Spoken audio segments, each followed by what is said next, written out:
evening and welcome to the Gulf Coast Sports Network. Good evening and welcome to the Gulf Coast Sports Network. We are live tonight from the Shark Tank in Brooksville, Florida, on the campus of Nature Coast Technical High School as we prepare for a game with all the fixins. It's a marquee rivalry game here tonight. Playoff implications on the line, and it's homecoming. Buckle up, it's Hernando and Nature Coast squaring off tonight. Thank you for joining us tonight. I'm Will Wilkie, and I'll be with you for the pregame show here tonight before we send things up to the call for tonight's team of Abe Daldell and Derek Smith. If you're new to the Gulf Coast Sports Network, we're a registered nonprofit media company fully staffed by our wonderful crew of talented volunteers. Please follow and subscribe to our content on Facebook and Twitter. We do appreciate your viewership and support. Tonight might be a non-district matchup, but it is going to be an electric atmosphere here tonight. And we have all the feel of a playoff atmosphere as these two teams are not only heated rivals, but there's a lot on the line for both squads as the regular season concludes next week. Let's get to know each team a little bit better. Let's first start with the visiting Hernando Leopards. Head coach John Scargill has the Leopards pushing towards the playoffs. They currently hold a 5-4 record on the season, but are in second place in their district, so they're still in the hunt. The Leopards enter tonight behind a balanced attack. The Leopards are putting up a respectable 24 points per game, while the patented Scargill defense is only surrendering 15 points per game. For the season, the Leopard offense is led behind senior running back Gabe Sansone, who has racked up over 600 yards and 8 touchdowns, as well as junior quarterback Michael Saltzman, who is putting up some numbers in his own right, connecting for 902 passing yards with 6 touchdowns, as well as netting another 470 yards on the ground and another 8 more touchdowns to his ledger. Defensively, the Leopards are stout. They're only giving up 15 points per game, and they're getting it done at every level with their seniors. GCSN senior spotlight Keandre Gavin and David Collins are controlling the line, while senior linebacker Sam Jackson's been taking care of the middle, and senior Gabe Sansone has been locking down the secondary. The Leopards will need these 4 seniors tonight to be on their game. Now let's check in with the Hernando coaching staff.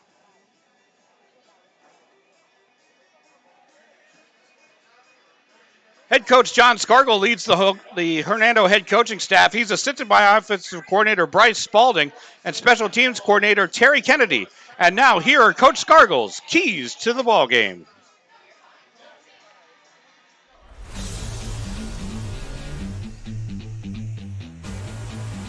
The keys to beating Nature Coast is just to play solid football.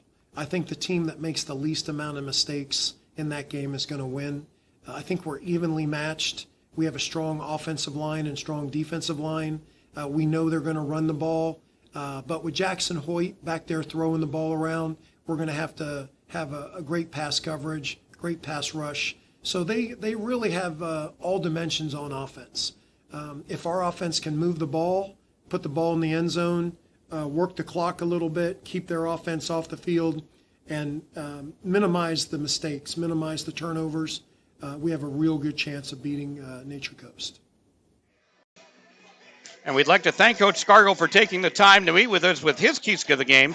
Now let's turn our attention to the Nature Coast Sharks. They come in tonight with a 4-4 record on the season and also holding firm in second place in their district. The Sharks also bring a balanced attack as they were averaging 29 points per game on offense while only giving up 18. The Shark offense is led by 3 explosive players. Keep an eye out for Jasir Harvin in the backfield, Jacorian Owens from the receiver spot. And don't forget about the arm of senior spotlight player, quarterback Jackson Hoyt. Defensively, the Sharks are led by their junior duo of Zayron McCullough and Avion Jackson, who are both having top-level seasons for Nature Coast. Now let's check in with the Nature Coast head coaching staff.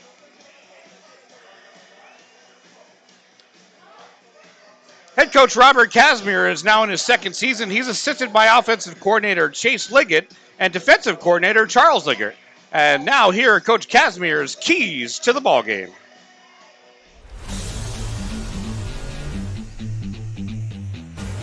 this is a big game against Hernando. That was my last stop as a head coach, so this one has a little bit more, background to it.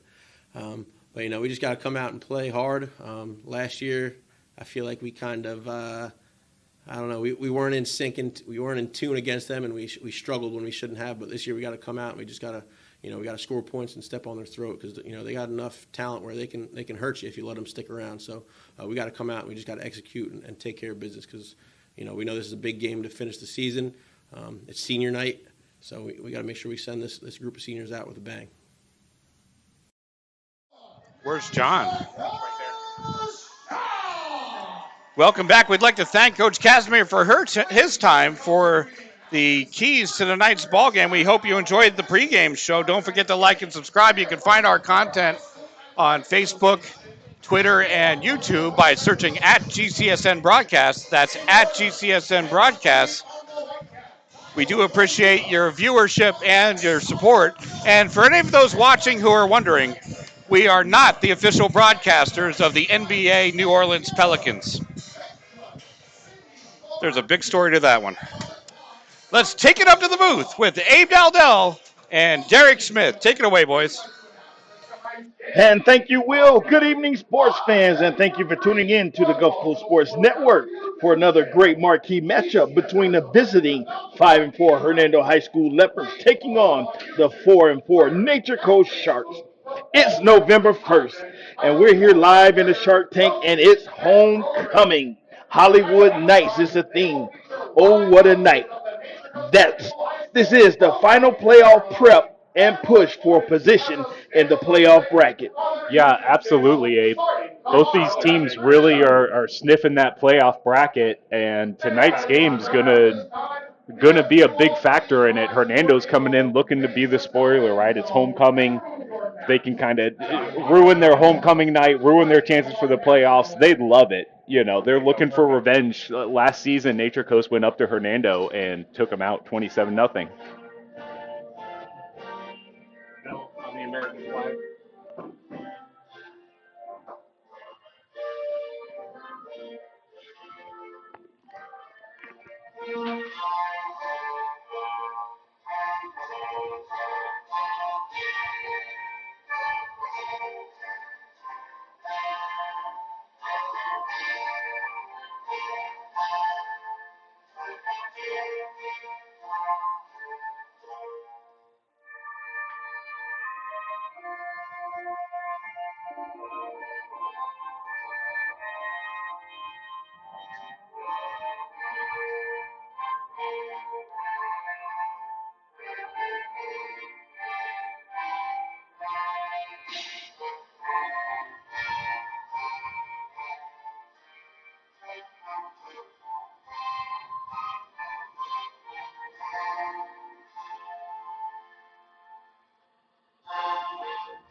That national anthem there, that always sends chills to the body.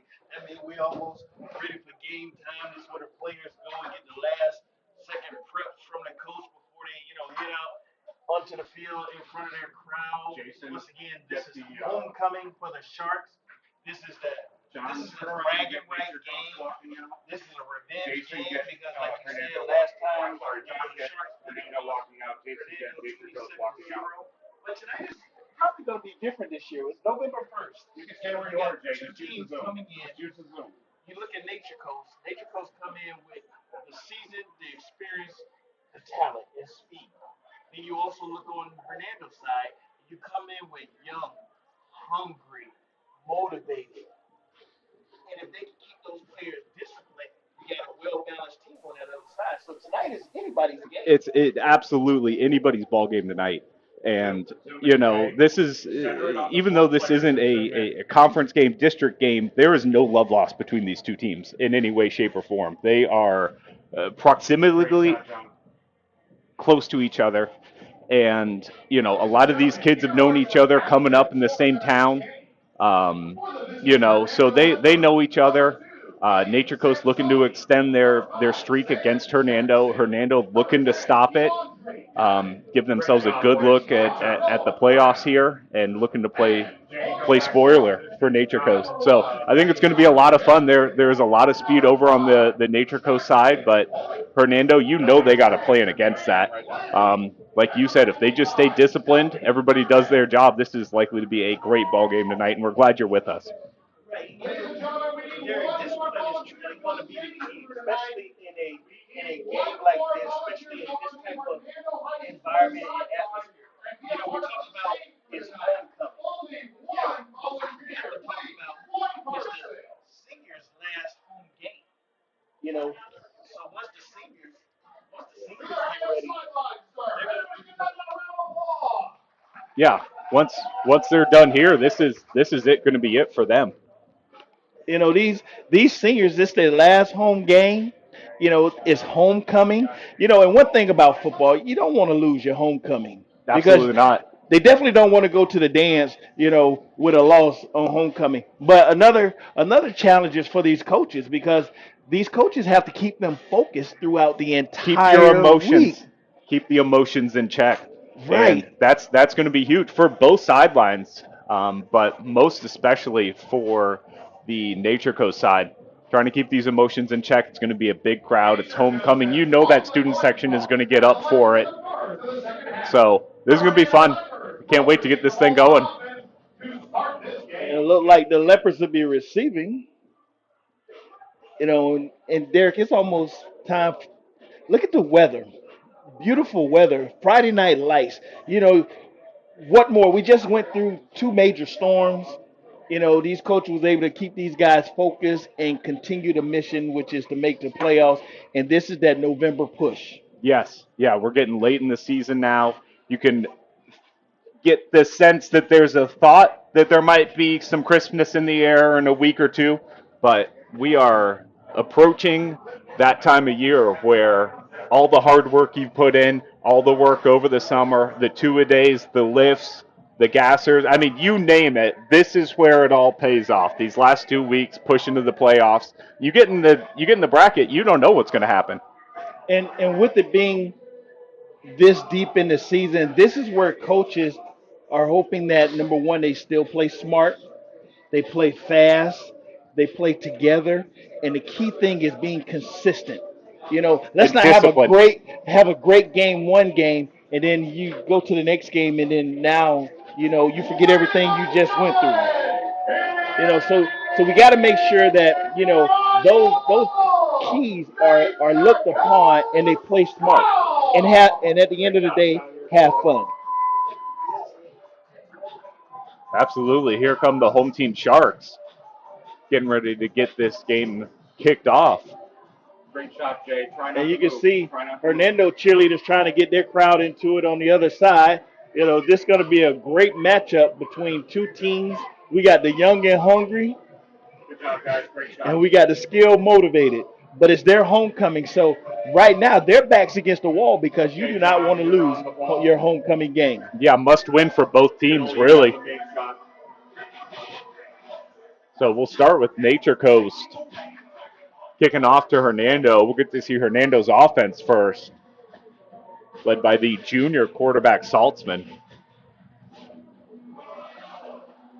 Looks like the Leopards got number 2 back deep. That's going to be Gabe Sansong.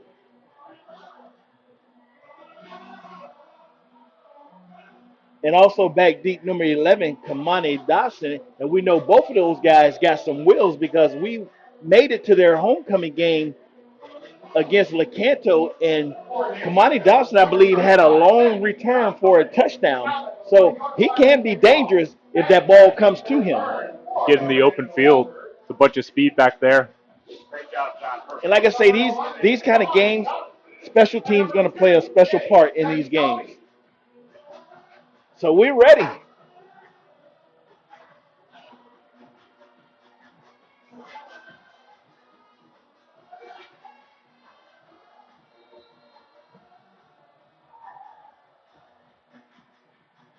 And we got put the ball in the zone, and it's going to Kamani Dawson.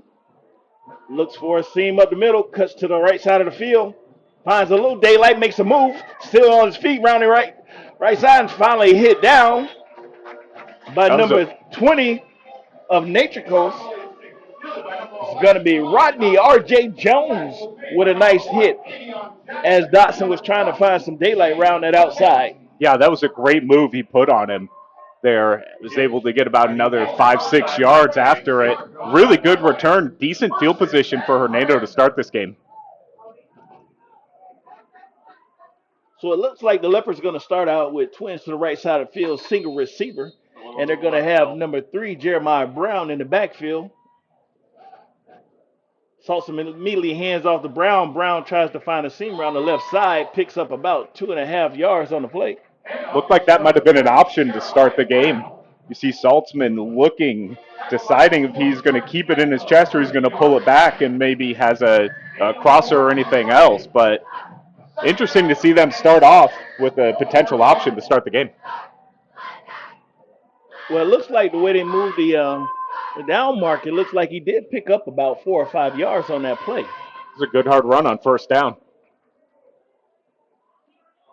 Another handoff up the middle, but Put it in his chest that time. But it looked like a host of Sharks was right there waiting, led by number 50, Tyler Deso, on the stop for the Sharks.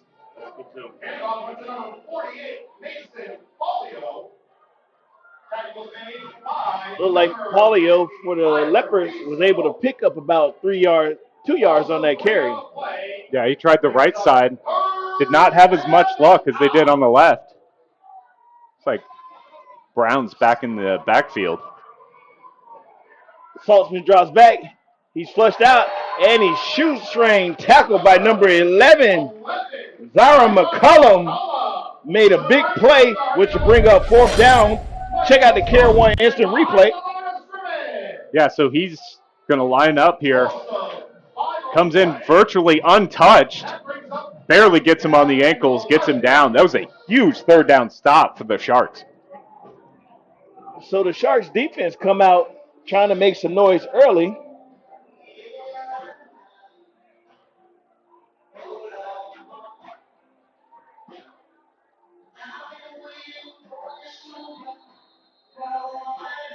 Flags on the play. Jay, I need you to stay in one spot, bud. You can't move around. I need Nature Coast sideline. Focus on the coaches, please. Before the snap, encroachment on Nature Coast. 5-yard penalty and a replay of 4th down. Looks like the Sharks got number 1, Avion Jackson, back deep in the middle.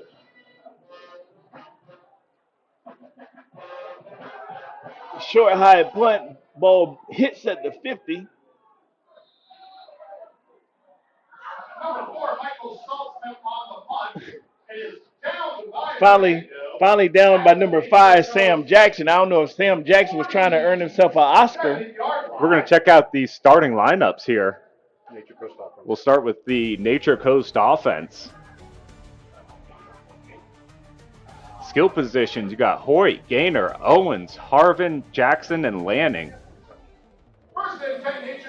Move to the offensive line, Selback, Nunez, Lewis, Meyer, and Deso.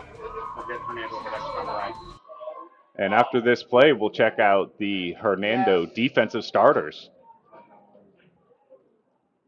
Hoyt hands off to number 7. That's going to be L.J. Elwin, who dashes up the middle. Looked like he picked up about 4 yards on the carry. Now starting for the Leopards. On the defensive line, Landing, just kidding. Defensive line, Gavin, Collins, Richards, Height. Linebacking core, Paulo, Jackson, and Ingram. Little motion. Oh, the ball, it looked like it hit the ground. And we caught a glimpse of the secondary there. But that's the Divinity Med Spa starting lineup. Looked like they were trying to hand the ball off to Jasera Harvin. So officially, they lost 1 play, and it's And it's quickly third down for the Sharks. Yeah, Right now, it seems like both teams trying to establish their offense. No, they started with decent field position and really have not been able to do much with it yet. 2 quick downs.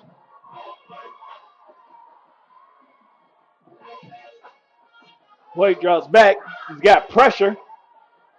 And he's immediately met holding on to that ball.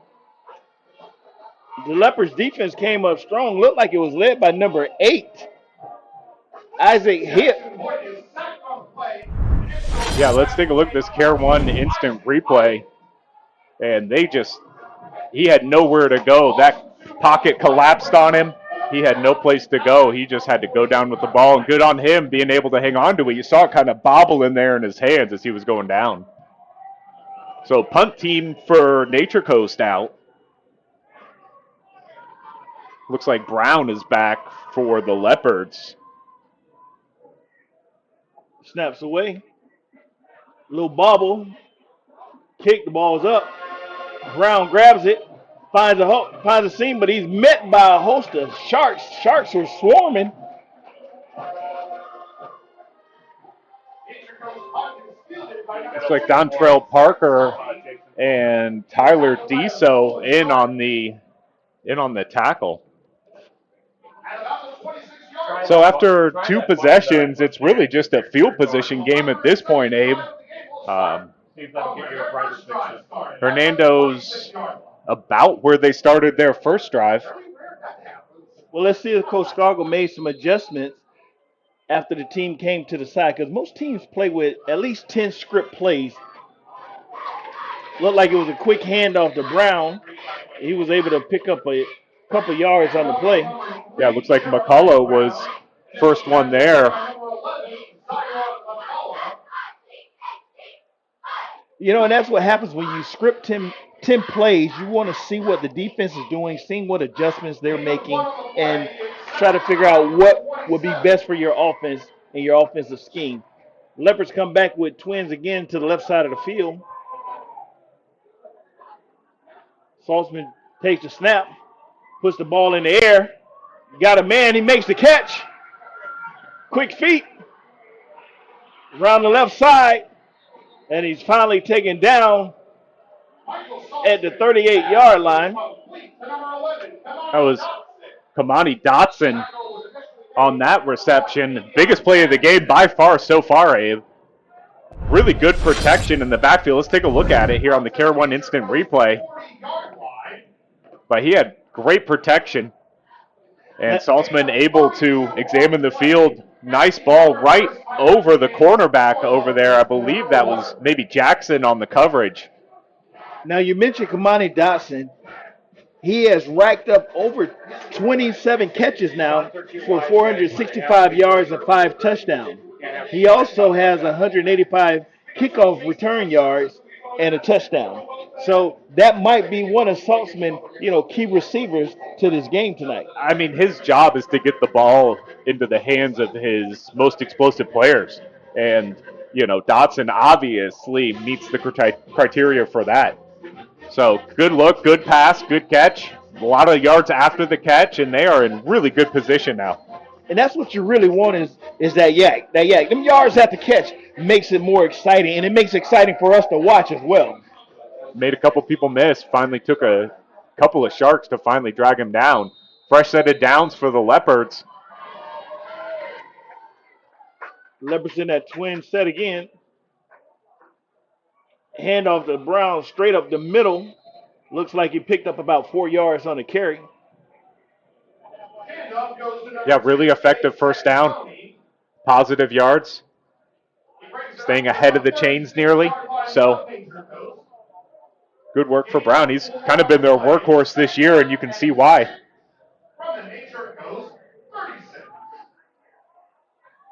That might have been Sanson in on that last play, and Brown just came in. So there's a correction. That was Sanson who ran up the hole hard. Saltzman give a little quick fake to the right, takes the ball around the left side, picked up about 4 yards on that carry, which is going to bring third down and about 3 yards to go.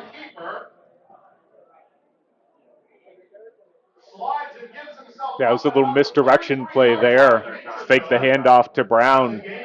Took it himself.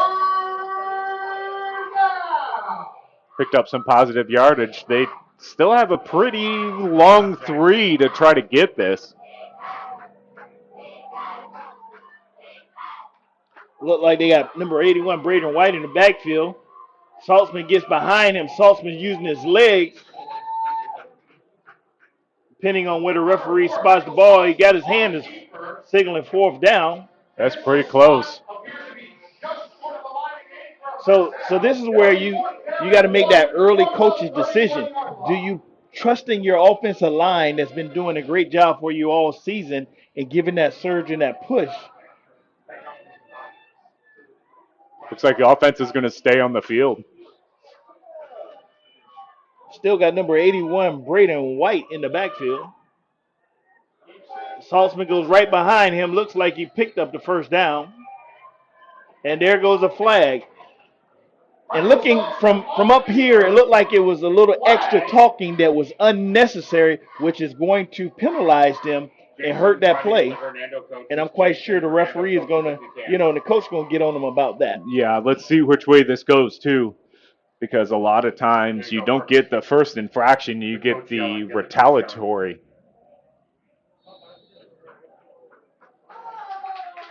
All right, so this is going to move back. It's against the Leopards. And that's that extra play after you've already gotten the 1st down. Most coaches say, hey, let's just huddle up and go get ready for the next play. But that's the emotion we were talking about, right, Abe? To start this ball game. Both teams coming in feel like they have something to prove. With the Leopards driving right now, they feel like they got the momentum, and something like this can take that momentum away because that opportunity gets taken away. Now this is a much longer 4th down opportunity or try for the Leopards. Let's see if they keep the offense on the field or this kind of pushes them out of distance for field goal or potential 1st down. And the referee is talking to the head coach, Gargle. He's letting him know what exactly happened and transpired. Probably trying to get his sideline. Hey, let's keep control of the sideline. We know it's an emotional game, to make a clean game because this is November and everything right now counts. Yeah, there's no more practice here. We are in the meat of it. But they give him the 1st down. It was after the play.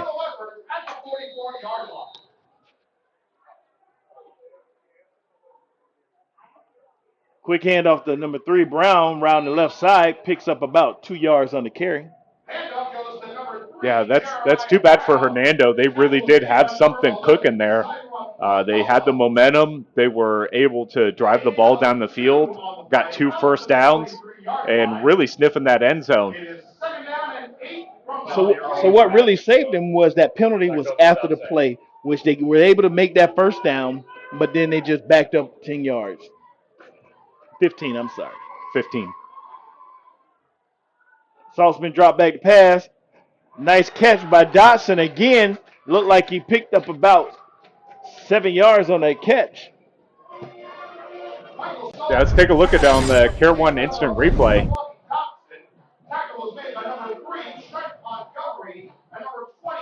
Knew where he was going as soon as he got it. Great protection, good route, good hands, saw it into his chest.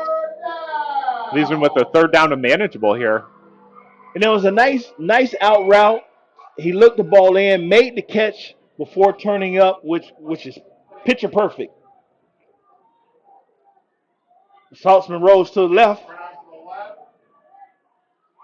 trying to find room, and he's tripped up again. Looks like it goes out of bounds right around the line of scrimmage, so this will bring up another 4th down.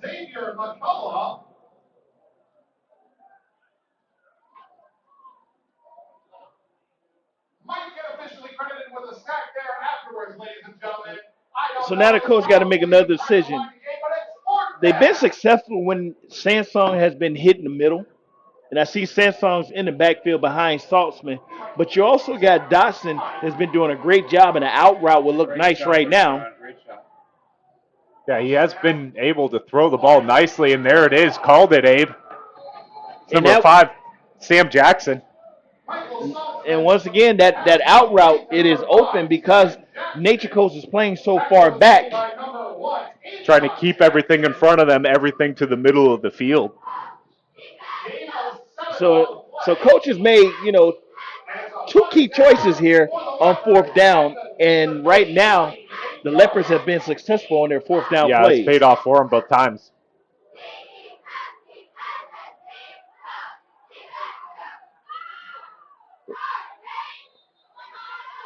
Brown up the middle. Looks like he picked up about 3-4 yards. Seemed like he's averaging 3-4 yards a carry each time he hits the middle of that hole. Yeah, and if you're able to do that, you're going to stay ahead of the chains and open up those passing lanes to the outside, as we've seen them be able to take advantage of so far. And Salt's been able to find the open man with the ball in his hand. Got a little motion. And that was a quick handoff. Picked up about a yard on the play. That was number 48, Mason Polio.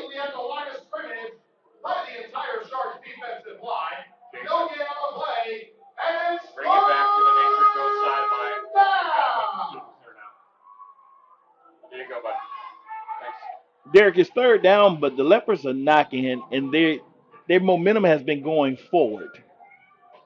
We can see that they feel like this is 4-down territory for them as well.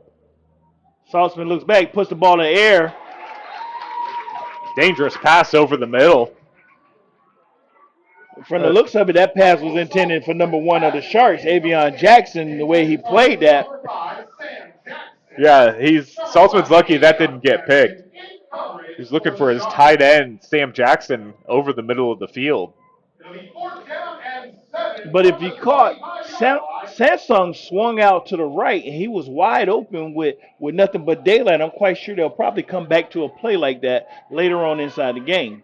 So now the Leopards look like they're staying in the twin set. Saltzman drops back, looking downfield. Hit Sansong. Sansong finds some room. He's still moving, dodges the guy, and gets in the end zone for the touchdown for the Leopards. Even on 4th down, that was a great play by Saltzman. Kind of saw the confusion on the defensive end there. Wasn't sure if he needed to go for the quarterback or cover Brown in the backfield. Let's take a look at the Care 1 instant replay. There you go. Beat number 50, Tyler Deso. And with those moves and that speed, nobody was stopping him. He could smell the end zone, and he was going. Derek, we did see that play developing, because we've seen it early on previous. And if they're in the booth watching, they seen that wide open play and came right back to it. Right back to it. That was a good call, and the coaching staff saw a weakness, kept the same offense Looked out like there. it's That was blocked. In there to make the block is number 44. So now that block is that special teams play. Now, can that block come back to hunt them later on in the ball game? Let's see. Let's put a star next to that. So here we are. We got 40 seconds remaining in the first quarter. We got Hernando just come up 6-0 and Nature Coast Sharks 0. And we're going to take a commercial. We're going to go through the rest of the starting lineups that kind of had to stop throughout. These are the skill positions for Hernando: Saltzman, Sansone, Dotson. On the offensive line, Blair, Brown, Volberg, Daniels, Cortor. And we thank you for sticking with us to get the completion of the Divinity Med Spa starting lineup.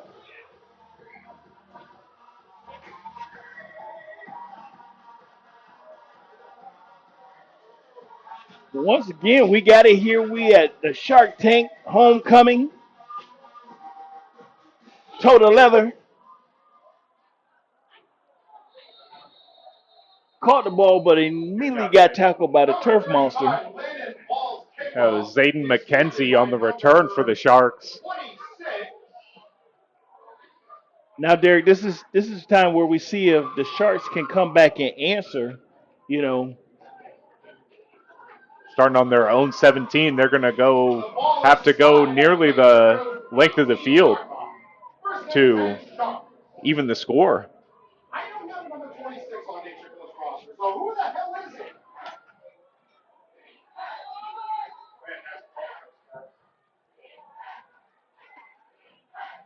the Sharks line up in the twin set, single receiver. Hoyt throws a pass in and out of the hands of number 0. Cassius Williams.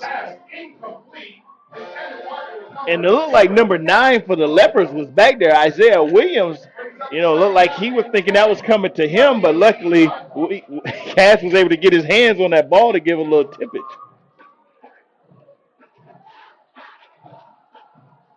Hoyt came up amped on that pass. Maybe a little too much heat straight through his receiver's hands.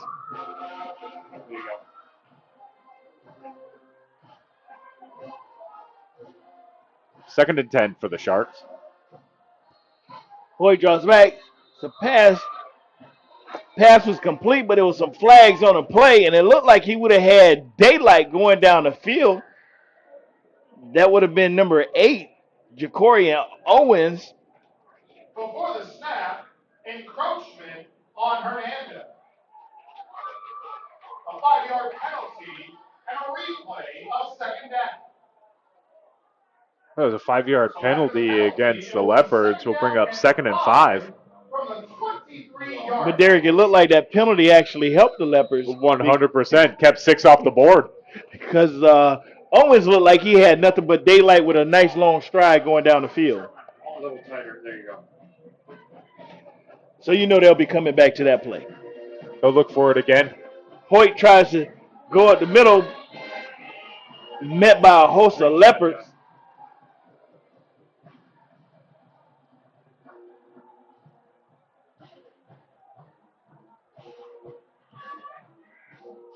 Looked like the defense was led by number 10, Keandre Gavin, for the Leopards. 6-foot senior stopping Hoyt in his tracks. He's up a 3rd and very long 5. And that'll complete the first quarter. We're going to take a commercial break. We'll be right back after this. One of the reasons we've been so successful at Divinity Med Spa is because we understand what people are looking for. They want to look rested, refreshed, good for their age. We can accomplish this by treatments such as Botox, filler, lasers, and an array of facials, all by a team of trusted experts. This is Divinity, Hernando County's only locally owned and operated med spa. Come see us. We can't wait to meet you.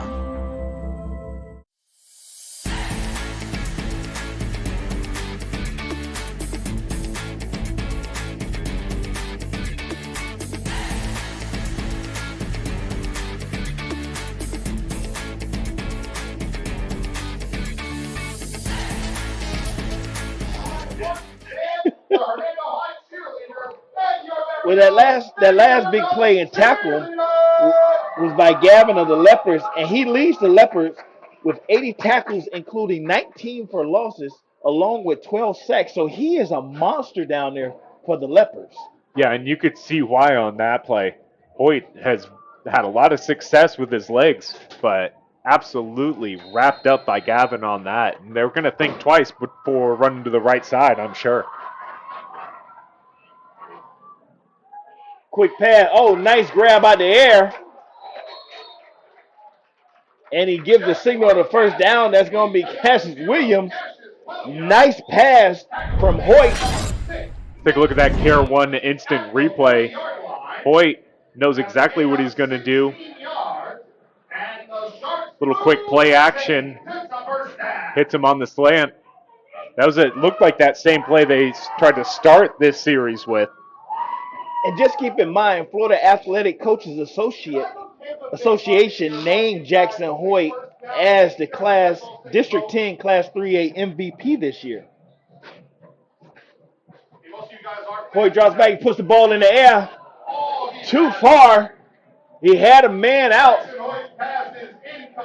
Once again, he tried to give it to Cassius Williams again. Yeah, it looks like they see a mismatch they like with Williams on a linebacker, and they're just trying to get him the ball in space.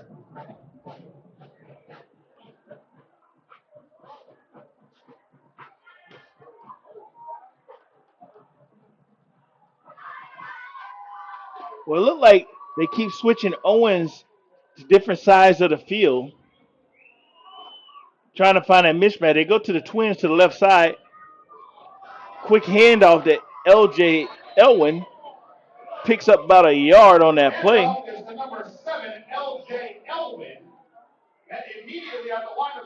Yeah, maybe got about 1 yard on that. It'll be 3rd and 9 now. To the 41-yard line. It's 3rd down and 9 for the Sharks from their own 41-yard line.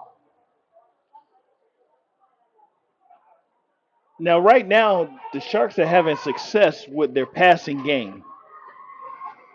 But I know they want to establish the run and ball control.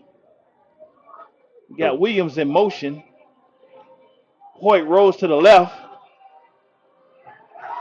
Quick out route once again to Williams. Picks up about 7 yards on the carry, which is going to bring up 4th and probably 2 on the play. Yeah, 2 or 3. He might have gone out of bounds a little earlier.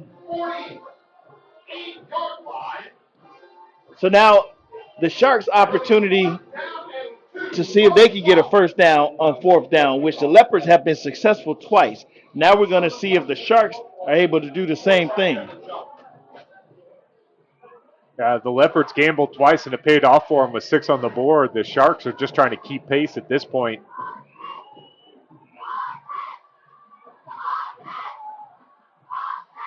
Oh, they was able to get a guy to jump off sides. So that's when we go back to the very beginning again when we talked about discipline. Big games like this, you got to make smart plays.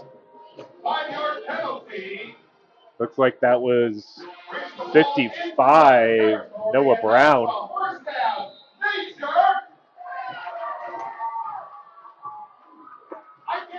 So they get a first down the easy way and able to keep this drive alive.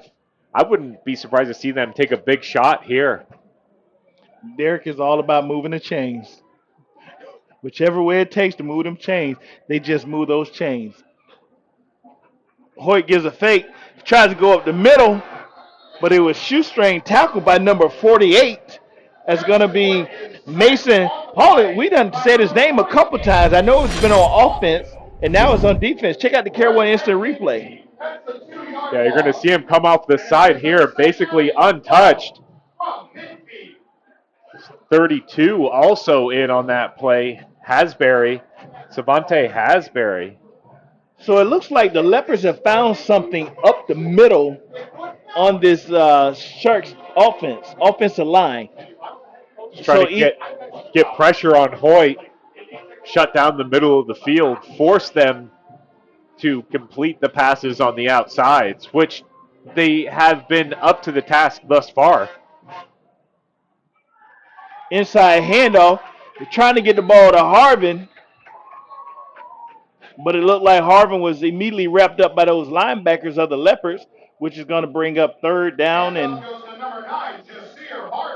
9, 8 or 9 maybe. Definitely 9 here. Did not gain a tremendous amount of yards. That was a slow developing play with that inside handoff. And it looks like Harvin got some speed. So if he get into that open field, you know, it's going to be lights out. He just has to get past that first level. And then it's a foot race at that point. We've seen the Sharks come out with multiple running backs in the backfield. Right now, look like they have Timothy T3 Gaynor. Get the ball to Harvin. Harvin picks up the first down with his quick feet, but he was not able to outrun our camera crew down there. No, they're doing a great job keeping eyes on the ball. No, it was a nice run by Harvin, a little misdirection by the Sharks. Good vision, good hard running by Harvin that nets them another first down. Be sure to stick with us at halftime. We will be bringing you the festivities here from Nature Coast, introducing the homecoming court, and they are excited about it. We hope you join us. And their homecoming theme, I believe, is Hollywood Nights. I don't know. All I know is that the Bucks got swept by the Falcons, and we can't get more sacks than the Jets can in one game. Hoyt drops back. He's looking. He got time. He has a lot of time. He's still looking around, tries to make a move, still on his feet, and he throws the ball away. We wondered if they were going to get him any one of those 3-4 times, and he was able to throw it around to the feet of a receiver. He did a great job of scrambling around, but it didn't seem like any of the receivers were coming back on that scramble drill to help him out to where he finally had to throw the ball away after he got out of the pocket. So it looks like they're asking Hoyt to do a fair amount with his arm so far this ball game. It's because they haven't been able to establish the run because the Leopards defense has been standing tall and those linebackers have been playing stingy football. Like we talked about before the game, the Sharks really do have a tremendous amount of skill position. They have the speed, especially on the outside, but Hernando comes in with a little bit more size, and we're seeing the effects of that here early in this ballgame. And that was a nice run by number 7, L.J. Elwin. He powered his way up the middle, picked up quite a few yards, but now we got a couple players down on the field for both sides. We're going to take a quick commercial break. We'll be right back after this. Certainly, I'm an avid golfer. Been, golf usually weekly. Play a lot with my wife. With the repetitive motion, as you know, with a lot of golfers, it's an unnatural motion that you put your body through. After suffering for years with shoulder pain, Mike chose stem cell therapy as an alternative to surgery. I'm just excited because patients that have been in pain for years that are now doing the things that they want to do, and Mike's just going to be adding to that list. Call Aligned Integrative Medicine for exam and x-rays to see if you qualify for stem cell treatment. Hey there! Have you heard about Ron Schuster Pest Control? They've been serving the Nature Coast since 1983 and are experts in keeping your home and lawn pest-free. Give them a call at 352-683-4003 to schedule your appointment. Remember, when it comes to lawn treatments, the grass is always greener at Ron Schuster Pest Control.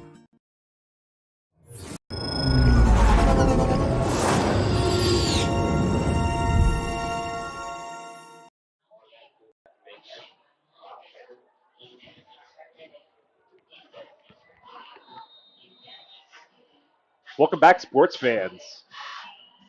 Here with 6:36 left in the first half, 6-0 Leopards. Sharks are moving. Option of Harvin, and he's met in the backfield. And guess who led that? Number 10 for the Leopards. Keandre Gavin is shutting down that side of the field with the assistance of number 7, Carla Arnold. Check out the Care One instant replay. Nice toss, but they was immediately wrapped up in the backfield. The Leopards defense is trying to swarm that right side of the Nature Coast line. Yeah, absolutely. Gavin did a great job shedding his block, getting into the backfield, and wrapping up number 9, Jassiar Haven. But also you got to give credit to number 32, Stevante Hasbury, who also helped turn that inside. Yeah, gang tackling, especially in the backfield, is what's going to be the most effective. So the Leopards defense was able to stand tall because now they're punting the ball when they were driving. Nice kick, nobody back deep. And it looked like the ball is down probably at the 4-yard line, which now Nature Coast is going to rely on their defense to make this a chess match and give great field position. Yeah, that was a good punt. Great job. Cover team down there, able to stop it before it gets in the end zone, really forcing Hernando to start from their own goal line, essentially, and drive the whole field. So the thing is now, can the Leopards come out, utilize this time, and walk the ball down the field and try to put some type of points on the board. You know, they'd love nothing more than to eat up this 5:27 left in the ball game and get some points up going into halftime. Quick handoff to number 3. Flags on the play. Careful with the hands, Bill. Not sure if it was face mask on the play, but, it was a nice hard run by Jeremiah Brown. Can't be on the field, Jay. Can't be on the field.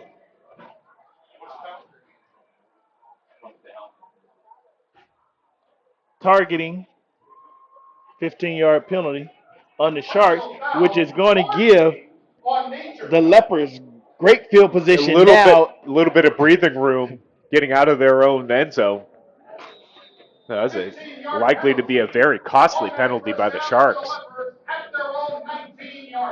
Look like Sanson's in the backfield. Sanson's go to the left side, finds some room, got a little daylight, and goes out of bounds after picking up the first down.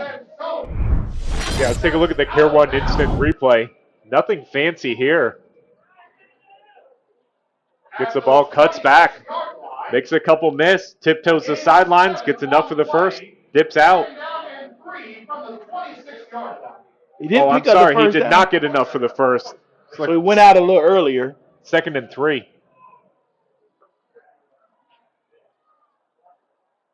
Quick handoff to number 48. He picks up a yard. That's going to be Nice shot there, John. Mason Pollitt. But every time Sanson gets in the game, he's averaging 4 to 5 yards. So if the Leopards looking to establish a run, you continue to utilize that guy and let him pound him till they finally get him down, because Sanson is sparking every time he touches that ball. And we've seen them be willing to put the ball in Saltzman's hands, maybe go to the outside. So they're really approaching this with a much more balanced attack than the Nature Coast offense is. They're able to have success on the ground and through the air. So now they have Jeremiah Brown in the backfield. Quick hitch pass to number 11. Turns the corner, and he's slung out of bounds after picking up about 4 yards on a play, and that's number 11, Kamani Dotson. I'm going to just say Kamani Dotson, Mr. All Hands, because everything that has come to him, he has caught and made a play. And that wasn't the easiest pass to wrangle either. It's a little behind him and a little high. Pulled it in, got positive yards on first down. That's one thing Hernando's been doing really well so far this ball game. They've been able to stay ahead of the chains for the most part, get positive yards on first and second down, put them in a good position for 3rd and 4th if they're willing to go for it. Another quick handoff. That looked like it was to Jeremiah Brown. But going back to Dotson, I'm looking at the roster. He's a wide receiver and defensive back. He's 5'9". But what catches me off guard is he's 27. That means he's a sophomore out here playing like he's been playing a seasoned player. Nice shot there, Jay. I'm using it. Yeah, and he's got pretty decent speed. He can make some people miss, as we've seen already in this ball game. And Double there he is with reverse. the ball again. Around the left side, Dotson still moving, makes a cutback, still on his feet, dragging, gets to the 40-yard line and points to the first down. And we just talked about him, and he's a 2027 graduate. Yeah, this sophomore making it happen for this Leopards offense so far this ball game. He's able to take this reverse. Let's take a look at the Care One instant replay. Able to take this reverse, make a couple people miss, drags another player, gets a big first down. Did you notice his quarterback, Saltzman, trying to lead the way? He didn't touch too many people, but he actually was in the way, leading the way for his running back. You love to see that. Saltzman keeps it to the right because of the field, picks up about 6 yards, and there's a flag on the play. This might be coming back. Holding against the offense.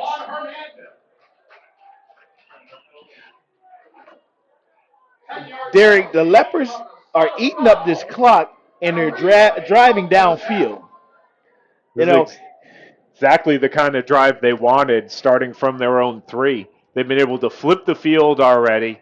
There's still 240 left in this ball game, or in this half, I'm sorry. They'd love to get some more points on the board, make it a 2-score game going into half.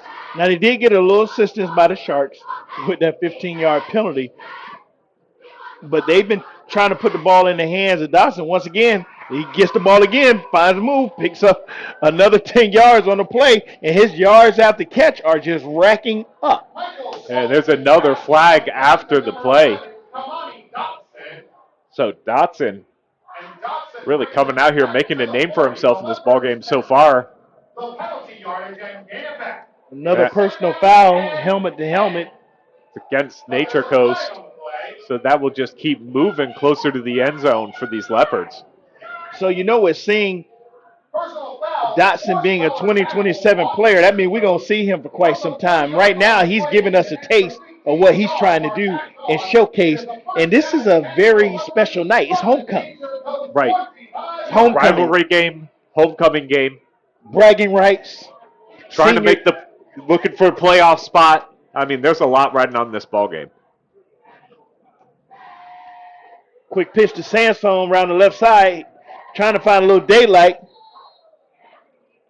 Good job by the Sharks, limiting the run of Sansone, who has been running really well. Let's take a look at the Care One instant replay.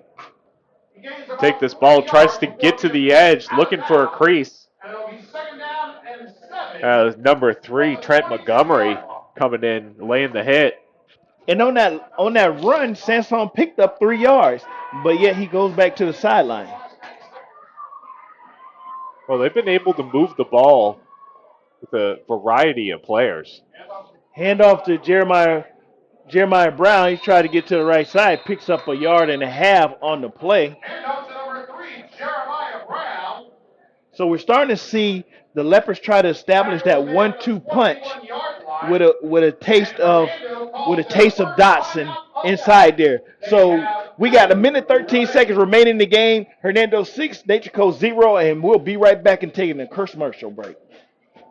For the past 5 years, I haven't ran because I just believed that my body was on the decline, that the pain that I was experiencing was not tolerable enough for me to go out and run. And the day that he adjusted me, I felt that relief, and I felt like I could actually put on my cleats again. This kid is playing. Just a sophomore. One of the reasons we've been so successful at Divinity Med Spa is because we understand what people are looking for. They want to look good for their age. We can accomplish this by treatments such as Botox, filler, lasers, and an array of facials. Hernando County's only locally owned and operated med spa. If they leave him Come see in us.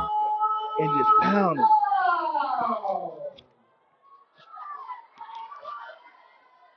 Out. 1:13 left. Leopards line up in a 4-wide set. Saltzman gets snapped, drop back. Quick out route. Still on his feet, still trying to move and finally thrown out of bounds.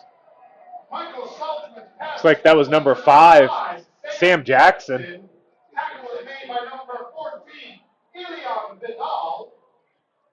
The Leopards are knocking on the door. They're in the red zone trying to make another touchdown before halftime. They've been able to score points this year, and we can see why. Clock ticking down. This is a tough situation for the Sharks defense. They need to make a big play here. Saltzman decides to keep it using his legs. Yeah, great protection. He was able to examine the field 2 and 3 times, just could not find anybody to get the ball to. And Hernando calls another timeout, stopping the clock with 36 seconds left. We're going to check out the McMurdo Family Vision scoreboard. Check out scores from around the region.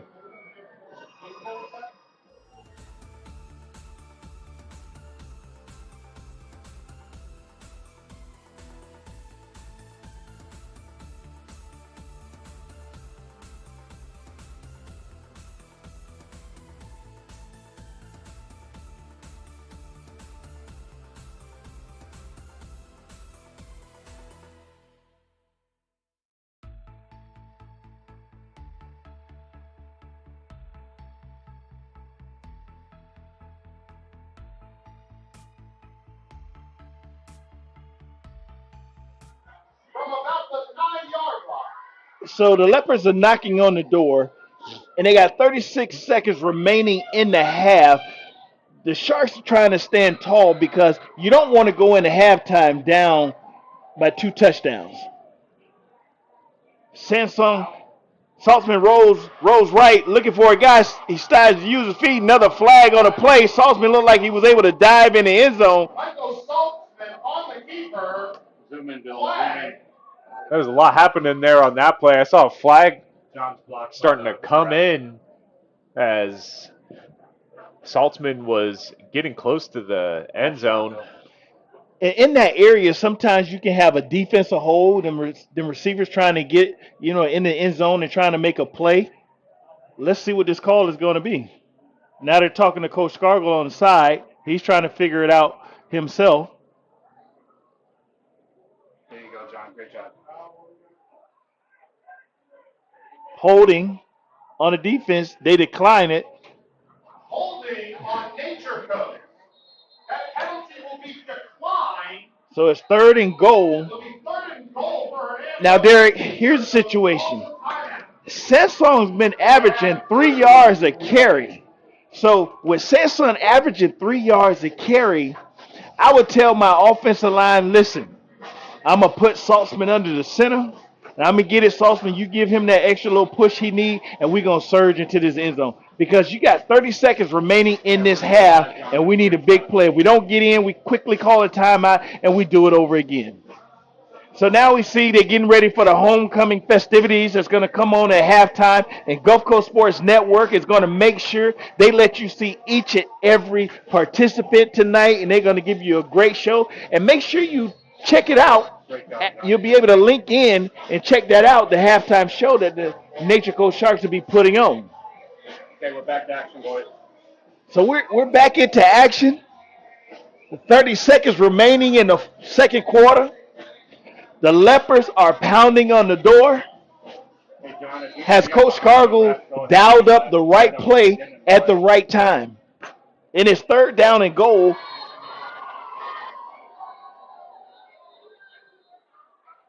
And Nature Coast calls the timeout. We're going to take a quick commercial break. We'll be back after this.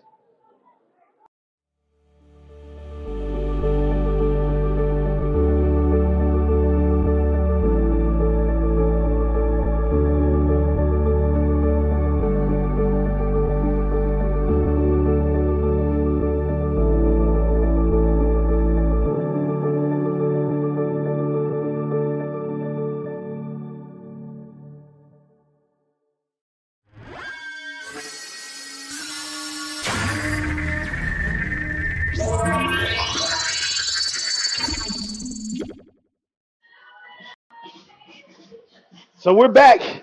Still 30 seconds remaining. It's 3rd and goal. Homecoming. Hollywood Nights is the theme. This is a game of bragging rights.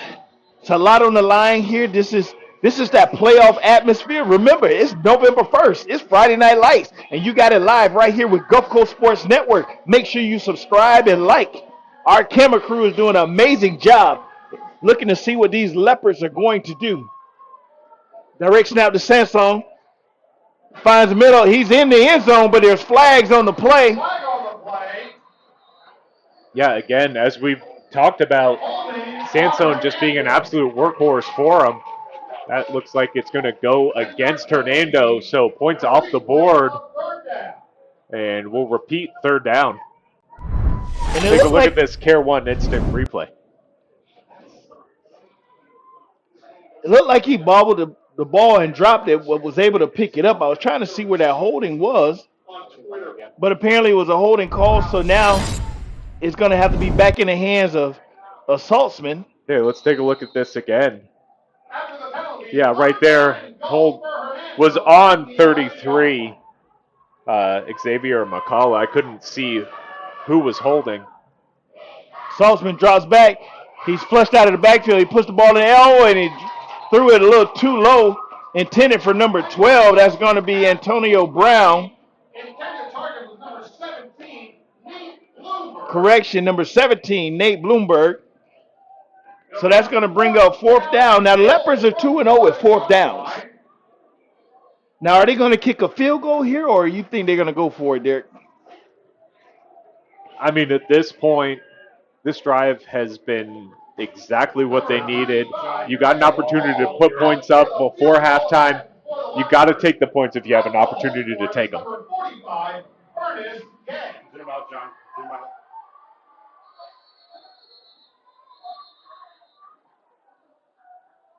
And it's going to be another timeout, Nature Coast. Well, they can't take them to halftime with them. Might as well use them now. So this is a game that has been what we said it would be, a very interesting game. The Leopards have come out and are trying to establish the run, but they've been making great plays with the pass with Dotson. Yeah, they've really found a nice balance of positive yards on first down, second down, trying to take some shots at third. And I think we have an emerging star in Dotson here in this ball game. And he's just a sophomore. Now, the other thing you got to look at the Leopards for doing is they started this drive with 5 minutes and 37 seconds, and here we are with 20 seconds remaining in the first half. That means they took up the entire time. Exactly what they wanted to do, and if they can walk away with points as well, that's a win-win for Hernando. Ball's up, nice and high, and it's good, which will bring the score to Leopards 9, Nature Coast 0. Nice kick. I mean, had plenty of time. He could have been back even further with the way he kicked that through the uprights. Yeah, absolutely. Nice and high, right down the middle. He probably had about another 10 yards maybe in him. He could kick it like that again. So Nature Coast is going to get the ball back with 13 seconds left. They're trying to get this back in this ball game. A kickoff return is one way to do it, Abe. Special teams make special plays on special days. So we're going to see what the Sharks dial up. Yeah, you can see Hernando's rushing yards, 93 rushing yards, but they also have 62 in the air. A lot of that are going to be yards after the catch, getting the ball in the hands of their dynamic playmakers. Great shot, John. That's perfect. And when it kicks away, look like the Sharks trying to find some room. 22 around the outside. He had a little speed. That's going to be number 22, Dominic Picarelli. Number 22, Dominic Picarelli III on the kickoff return. So they'll get this ball with 10 seconds left. At about the 37-yard line. So if I was the Sharks, trying to make an answer for what the Leopards have doing, I'm going to attempt to put the ball in the end zone. We got less than 10 seconds remaining. I'm going to go 4 wides.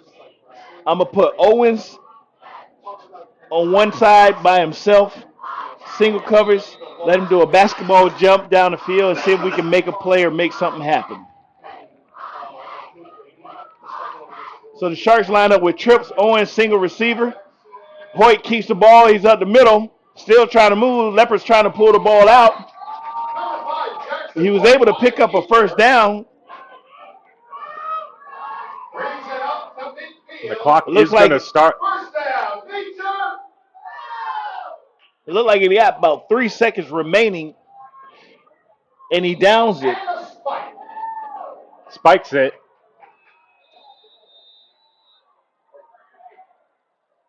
There's one more play left. Ladies and gentlemen, your score, Hernando 9, Nature Coast 0. And time had expired off the clock by the time he spikes it.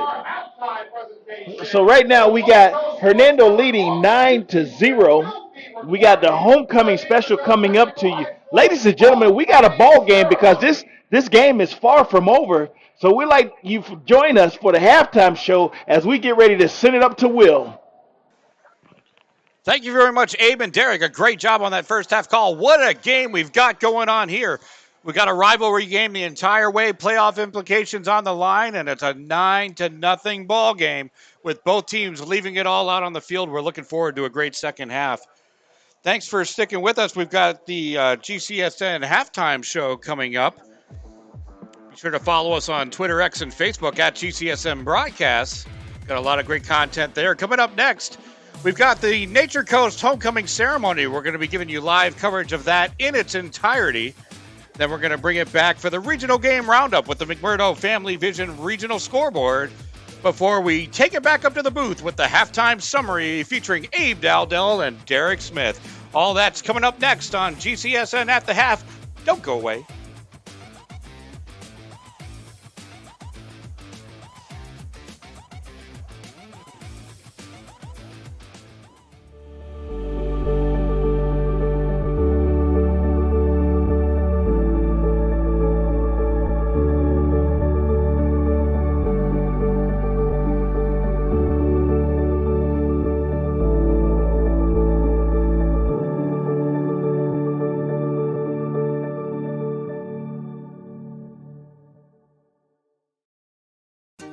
Hey there! Have you heard about Ron Schuster Pest Control? They've been serving the Nature Coast since 1983 and are experts in keeping your home and lawn pest-free. Give them a call at 352-683-4003 to schedule your appointment. Remember, when it comes to lawn treatments, the grass is always greener at Ron Schuster Pest Control.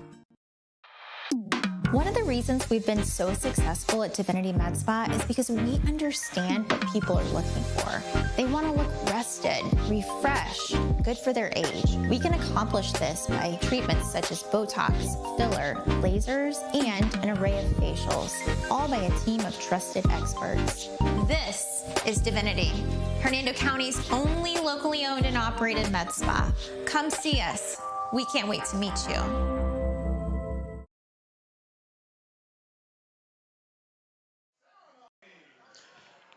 Welcome back to halftime. We're going to take it over to the public address announcer as he announces the halftime homecoming ceremony participants. Enjoy. Freshman class, our sophomore class, our junior class, and our senior class. We will also be announcing the homecoming king and queen at the end of this ceremony.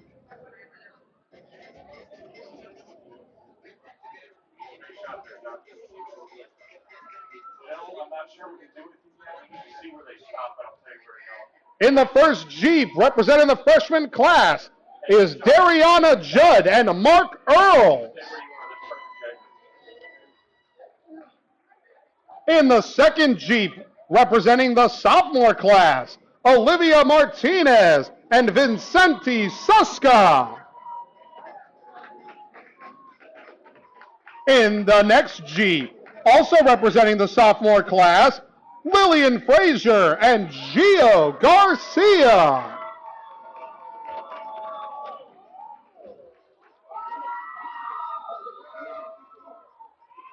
Our fourth Jeep in the parade, with some Old Glory on the back, is representing the junior class, Athena Brown and Jacob Maury.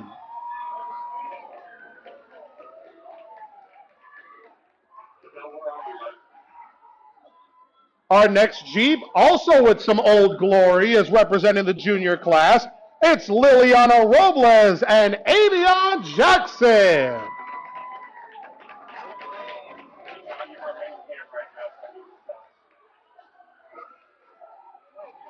And our final junior homecoming court representatives coming down the track right now are Riley Norman and Dakari Walls.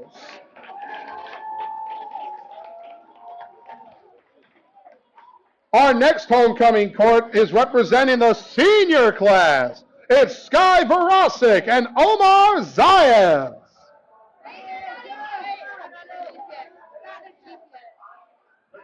Oh, they're not? Oh, then that was that. Oh. Whoopsie.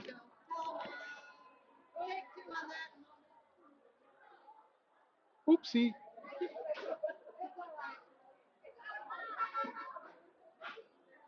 I think.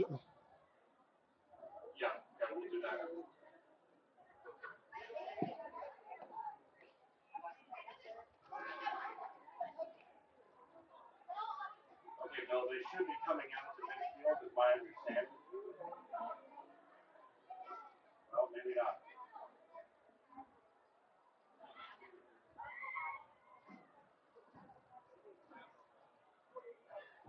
Yeah,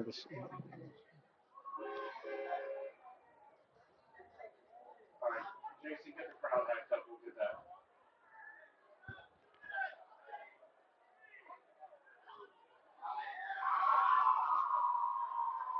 Zoom in more, Jay. I can't see them. You gotta zoom in. There you go. Now pan. There you go.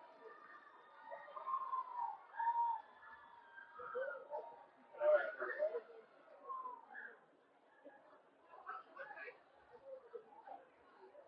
Yeah, John, you're our main shot right now, so do the best you can. I don't know what they're doing.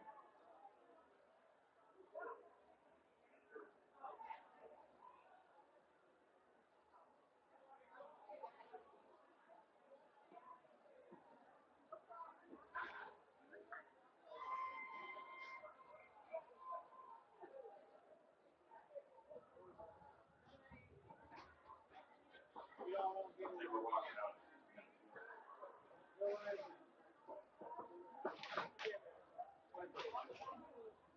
Sir? Oh, I mean, that's I didn't hear you. I got a thumbs up, so I took off.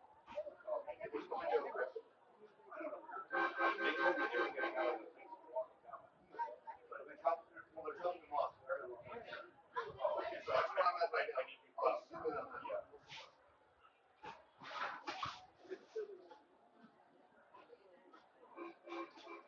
Tell you what, why don't you go out to the field on the 30? Yeah, just go to the center of the field on the 30. But I think they're supposed to walk out on the field. John, that's what I've been told. I've been told they're walking out on the field. So whatever position you need, John, for that. Oh, they are. Okay, they're already over there, John. They're at the 50 on the other side. We're starting to walk out, so they dropped them off over there. Yeah.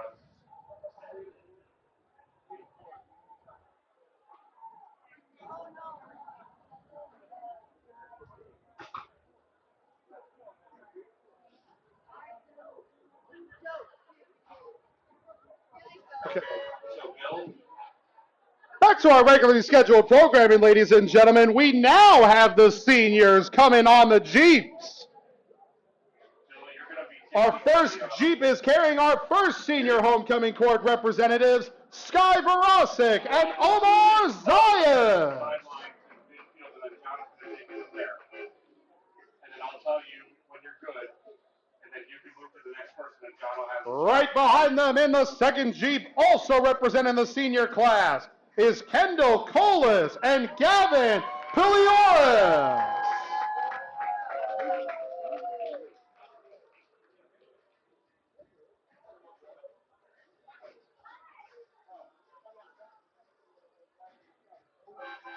In the third Jeep, also representing the senior class, is Samantha Galvin and Gianni Lovedon.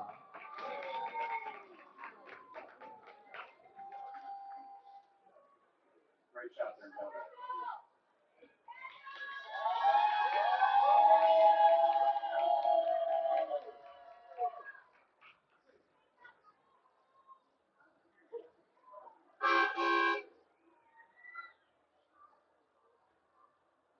And in our final Jeep of the night for the senior homecoming court, it's Ava Podolsky and Jackson Hoyt.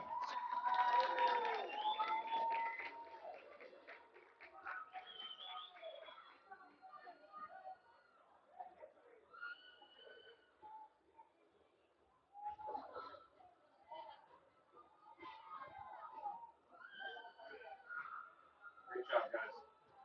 Bill, zoom in on those, yeah, over there. I need something to show while John gets realigned.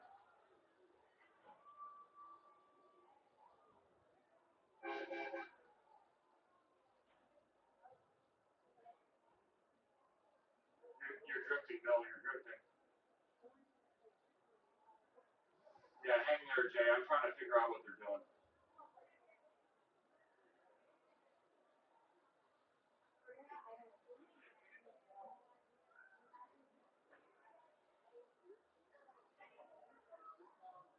Okay, zoom in and get them right around that curve that they're doing right now. And nice tight shots, okay? Tighter. And you're crooked.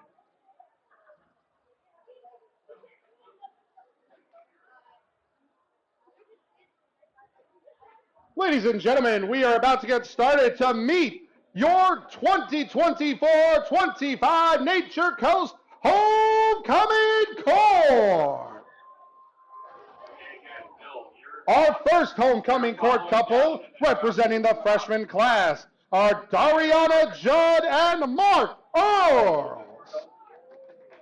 Dariana is the daughter of Courtney Judd and little sister to Deontay Judd. She plays volleyball for the Lady Sharks as well as travel ball for Team Steel. Dariana is currently the treasurer for the freshman class. She started her freshman year with an outstanding GPA of 3.8. Her favorite subject is history. Her only words were, "Life is short, so don't waste your life on unnecessary things and love fam." Mark is the son of Tara and Eric Earls. He is a member of student government and currently the president of the freshman class. Mark entered high school with a GPA of 4.31. He plays JV and varsity football. In the future, he would like to attend the University of Florida to study business and finance. He would like to create a successful business after graduating from college. He would like to thank his close friends for always pushing him toward his best self. Ladies and gentlemen, from the freshman class, Dariana Judd and Mark Earls.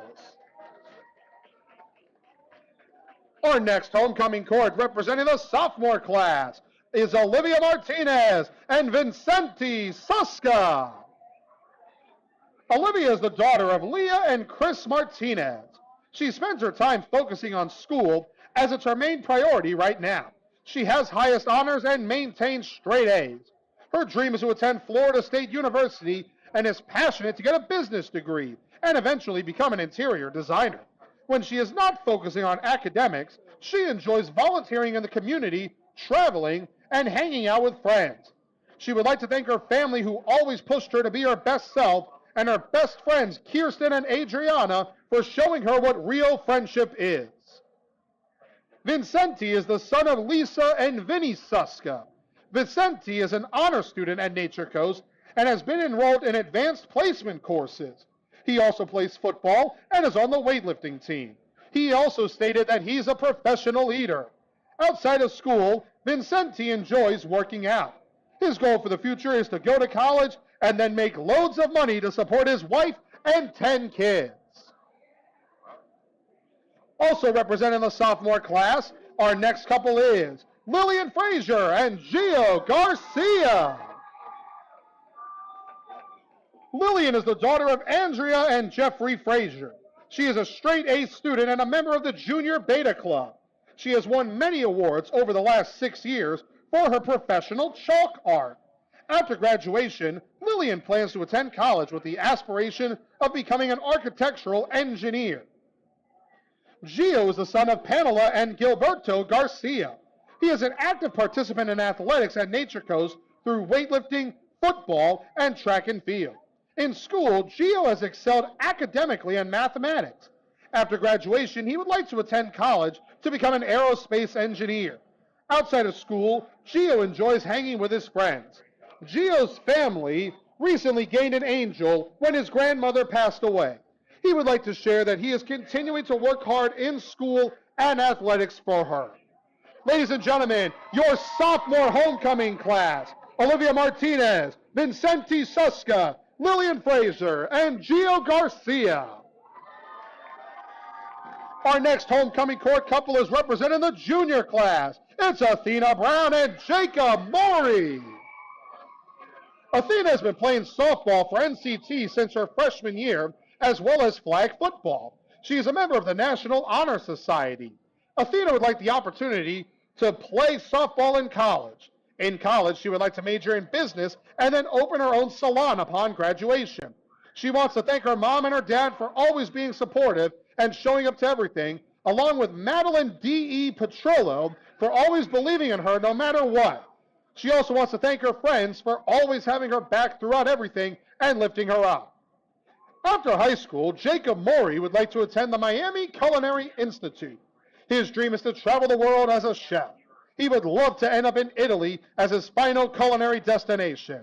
He would like to thank his parents for always being there for him and always doing the best that they can. He would like to thank his entire family for supporting him and pushing him to be the best version of himself. Also representing the junior class, our next couple is Liliana Robles and Avion Jackson. Liliana is the daughter of Jessica Hernandez and Jose Robles. She is the current president of the junior class for student government and the secretary of National Honor Society. She is in her second year of being on the girls' weightlifting team and wishes to attend UF for a degree in business so that she can pursue her dreams of running her own business. Avion is the son of Natalie Koo and Aaron Jackson. His dad has been his motivation his whole life and motivates him to keep going every single day. His lifelong dream is to one day be able to support his mom without her having worries anymore. And our final junior homecoming court couple representatives are Riley Norman and Dakari Walls. Riley is the daughter of Kelly and Dwayne Norman. She is a member of the varsity cheer team and loves all her teammates. After high school, she plans on going to college to get a medical degree and eventually own a med spa. She would like to thank her parents, her sister Madison, and her best friends for always supporting and being there for her. She would like to give all the praise and glory to God for getting her where she is today.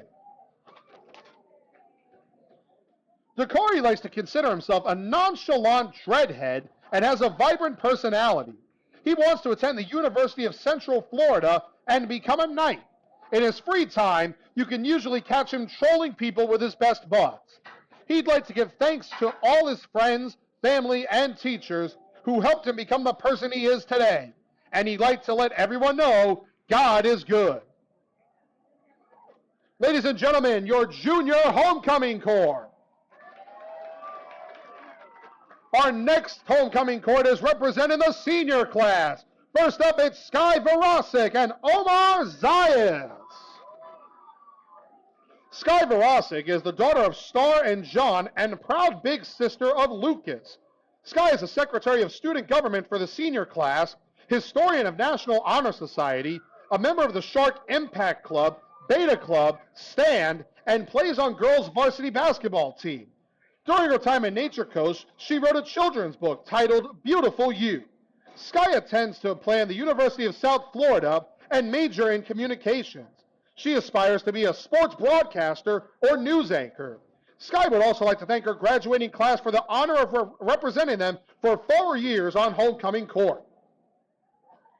Omar Zayas is the son of Edna Madera. He would like to thank his high school classmates for the honor of representing them. He hasn't been at NCT for a long time, but in the short time he has, the students and teachers have made a big impact on him in this new chapter of life. For those who know him, you know he has great character and an infectious sense of humor. Our next homecoming court couple also representing the senior class. It's Kendall Colas and Gavin Pilioris. Kendall Colas is the daughter of Denise Bresser and Marcus Colas. She is a member of the varsity cheerleading squad and current president of the senior class. While juggling cheer and a job, she continues to maintain a GPA of 4.3. Kendall enjoys making films and recently won first place in the world's largest high school film festival hosted in New York City. After high school, she plans to attend college and later attend flight school to become a pilot. Kendall would like to thank her family and best friend Mariana for always supporting her. Gavin Pilioris plays on the varsity football team. He also spends time outside of school boxing. His favorite sparring partner, his father. After high school, he plans to attend culinary and business school, and in the future, he would like to start his own chain restaurant. He would like to give a shout out to his mom, dad, sister, and grandparents, as they are all the people who have always been there for him throughout his entire life. Also representing the senior class, our next couple is Samantha Galvin and Gianni Labdar. Samantha is a dedicated senior, known for her kindness and her strong connections with those around her. She's the daughter of Samuel Galvin and Dolores Jaquez. In her free time, Samantha loves spending time with her boyfriend, Zion Merriweather, and running her own lash business. After graduation, she plans to go to college and pursue a career as a nerve technician. Tonight, Samantha wants to express her heartfelt appreciation to her parents and her little sisters for always supporting her. Gianni Labdar plans to attend the University of Central Florida after graduation. In his free time, you'll probably find him with his buddies watching sports, working, or getting tattoos. He would also like to thank his family for helping him become who he is today, and he would like to thank God for guiding him and giving him strength. And our final senior homecoming court representatives tonight are Ava Podolsky and Jackson Hoyt. Ava is the daughter of Holly and Thomas Podolsky. Ava has been a member of the Nature Coast girls soccer team for the last 3 years. When she is not playing soccer or working on her academics, she loves to travel. Upon graduation, Ava plans to attend the University of Tampa to pursue a degree in psychology. Jackson is the son of Kelly and Richard Hoyt and has a younger sister, Peyton. He is a third-year varsity quarterback on the Nature Coast football team. Jackson also excels academically with a current GPA of 4.3. After high school, he will be traveling to Gainesville as he is committed to the University of Florida to play baseball. Ladies and gentlemen, a hand for all of your 2024-25 homecoming court. However, ladies and gentlemen, it's now time for the main event. If the seniors could please step forward. And now, the much anticipated moment of the night. Please give a big round of applause as we present to you your 2024-2025 Homecoming King and Queen. Your 2024 Homecoming Queen is Sky Velasquez.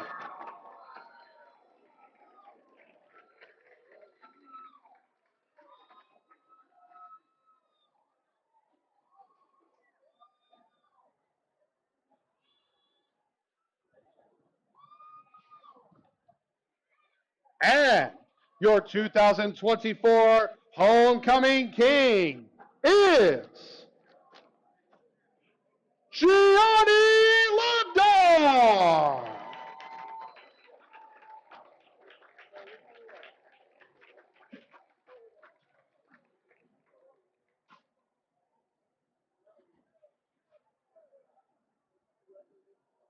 Once again, ladies and gentlemen, your 2024-2025 Nature Coast Technical High School Homecoming Court, led by your King and Queen.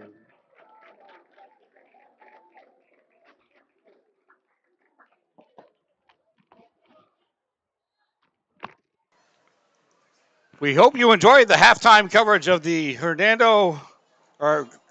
the Nature Coast Homecoming as they announced their king and queen here at homecoming night for the big rivalry game, Hernando versus Nature Coast. We're going to take a quick break and then come back with the McMurdo Family Vision Regional Scoreboard. Stay with us. Welcome back to the Gulf Coast Sports Network. Now we're going to check out the regional scores with the McMurdo Family Vision Regional Scoreboard.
Okay, welcome back. Hope you enjoy the halftime festivities. Just as a reminder, tomorrow afternoon, we're going to post the halftime ceremony in its entirety, separate from the ball game, so you don't have to skip through to halftime to find it. You can find it on the Gulf Coast Sports Network special events section of our channel. And again, we'll have that up tomorrow afternoon, all ready and set for you. So please enjoy and spread the word. But for now, halftime has concluded, and we're going to take it up to the booth with Abe Dowdell and Derek Smith to close us out. Take it away, boys.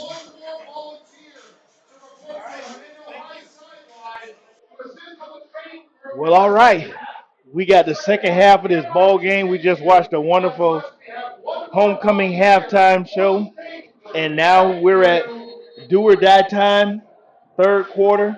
This is where everything is on the line right now. Got a ball game that any team can win right now.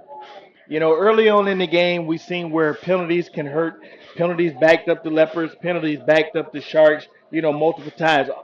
Penalties actually help the Leopards drive down the field and take quite 5 minutes and 37 seconds off the clock. But then what helped the Sharks is another penalty that kept the Leopards from striking with a touchdown and backed them up to where now we're sitting here with a 9-0 score. But we did have some highlights in that first half.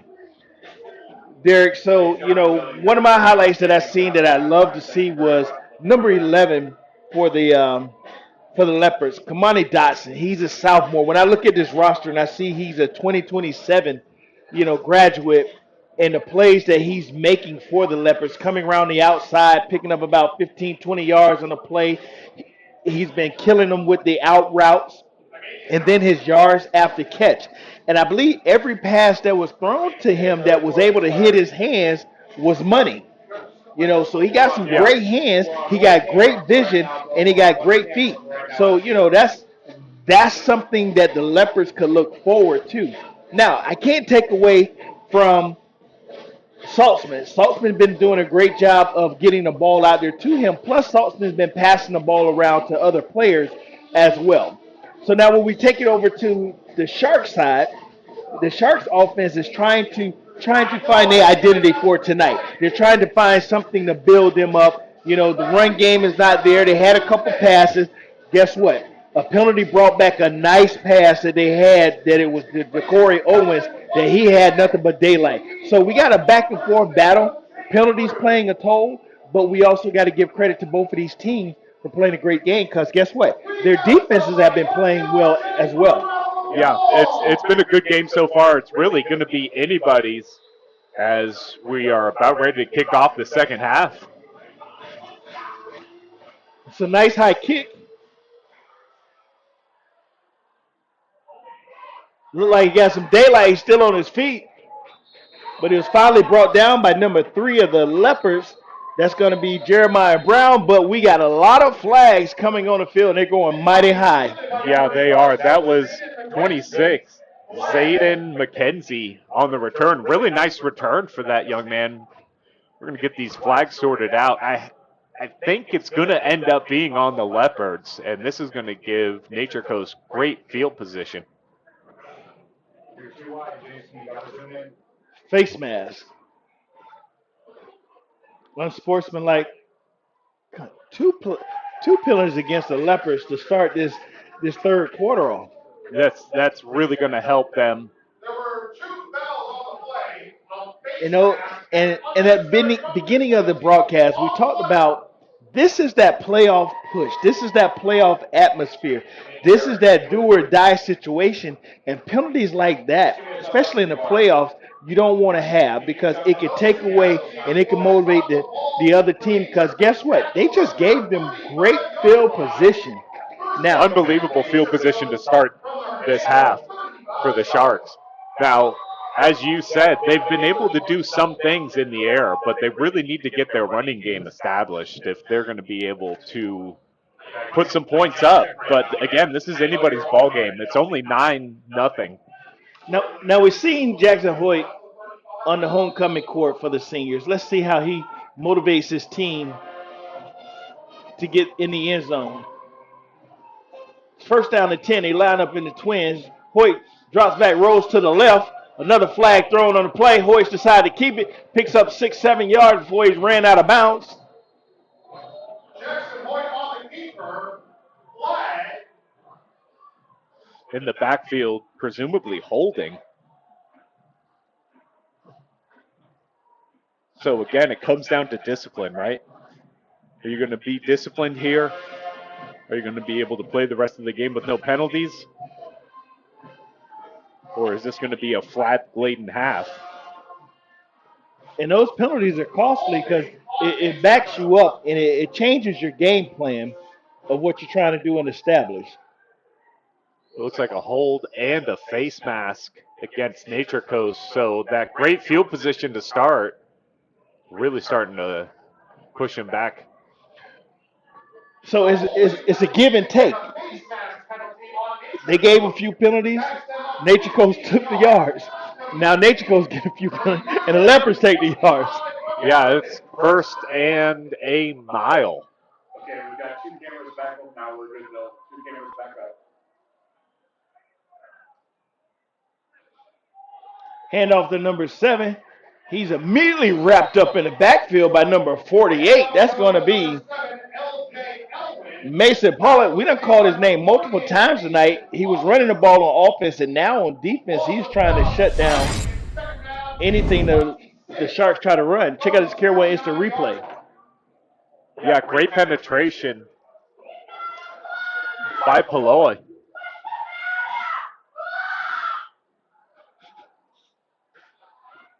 And again, the running game for the Nature Coast is basically non-existent.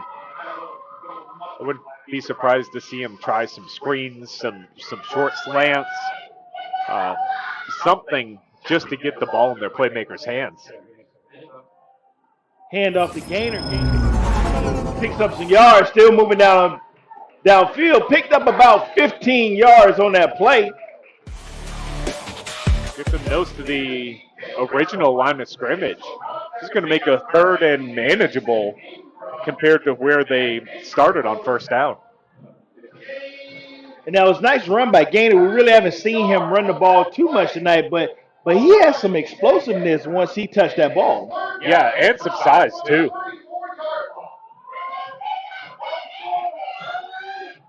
Looks like the Sharks got Harvin in the backfield behind Hoyt. Fumble ball on the ground. Hoyt picks it up. Tries to get around the right side, but was unable to. He's tripped up. That was number 9, Isaiah Williams, able to just get the shoelaces to Hoyt. Probably held a first down. It's now 4th down for the Sharks. Now, Derek, I need you to look at this roster. Isaiah Williams, number 9, 2027 as well. So the young boys for the Leopards really stepping up. Offense staying on the field for 4th down. The Sharks line up with trips. Got Elwood in back. Hoyt drops back. He puts the ball in the air. Nice play by number 9, but it's a flag on the field. Couple flags. Again, that's a sophomore Williams on coverage. Let's take a look at this Care 1 instant replay. Good ball by Hoyt. Lays it up. And nice job by Williams. Looked like that pass interference on the Leopards. It looked like Williams Take had another tight look at coverage. this. The Care 1 instant replay. See if we can see where the PI was. He might have had his hand wrapped around his waist just Because a tad you bit. see at the end of that replay, flags coming in really before he goes to make contact. Hand off to Gaynor. Gaynor picks up about 3 yards on the carry. He's been their most effective runner this game.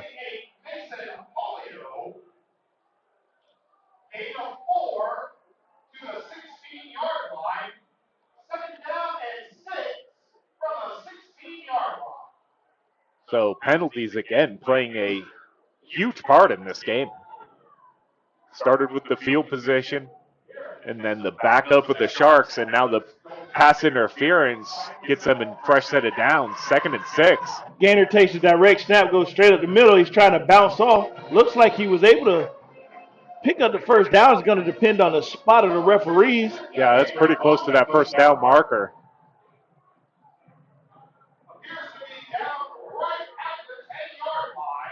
So it's going to be 3rd and inches. Direct snap to Gainer. Gainer goes up the middle. He pounds his way for another 4 or 5 yards. Definitely got the first down. It'll be 1st and goal for the Sharks. And right now it looks like Nature Coast offense has found something that is driving them, because they're right now in the red zone. They had 3 plays that they were able to gain 5 yards per carry. Penalties got us down here, and now can they answer? They put Hoyt back into the game. They go with the twins to the right side of the field. Single receiver, we got motion. Harvin, they pitch it to Harvin. Harvin tried to get around the left side, finds daylight, and he's out of bounds. Looked like he at about the 2-yard line. Yeah, gained a couple. 2nd and 1 from the 1.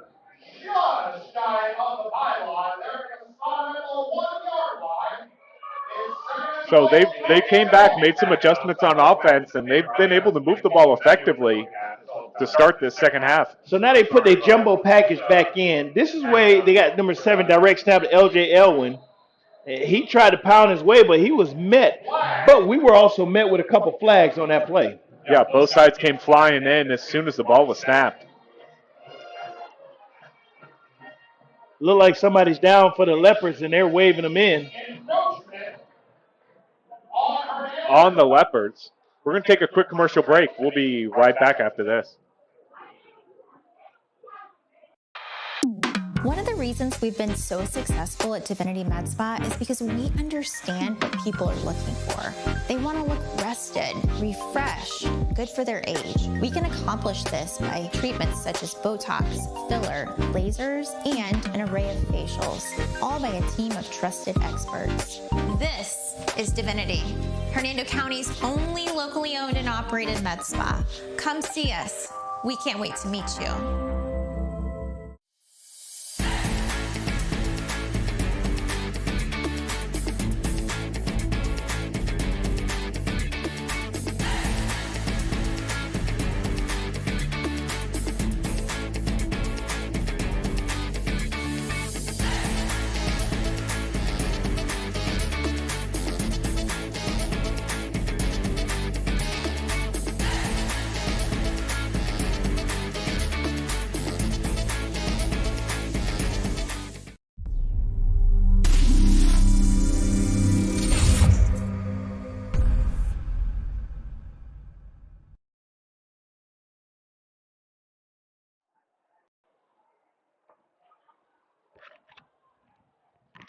Welcome back, sports fans.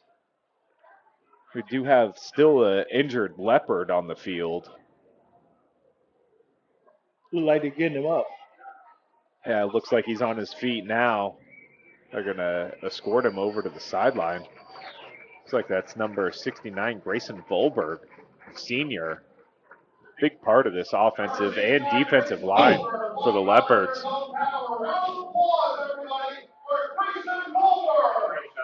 It's good to see him walking off on his own accord. Absolutely. Those young men in the trenches absolutely battle.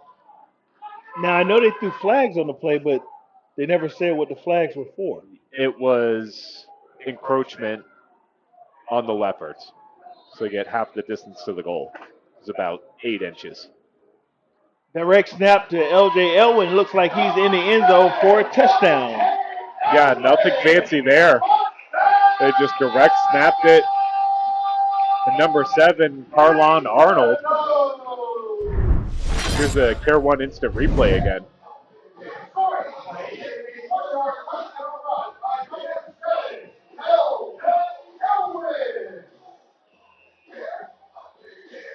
His O-line just made a surge. He put that head down and just followed him straight in.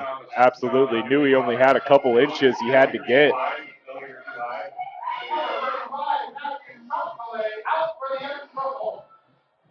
So with that score, they've cut the lead down to a one-score game. Field goal up and good. So we got a ball game on our hands, Derek. We knew we did. We absolutely knew we did. We're going to take a quick commercial break, and we'll be back after this.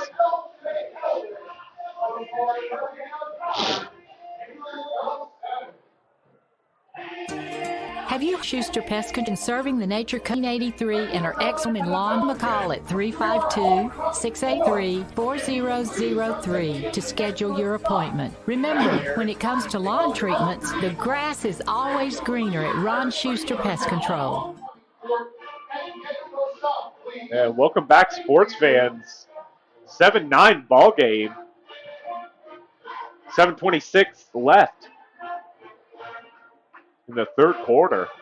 We're glad you're joining us. Since you're here, go ahead and give us a like and might as well subscribe too, so you know when we go live. You won't miss any of the action here on the Gulf Coast Sports Network.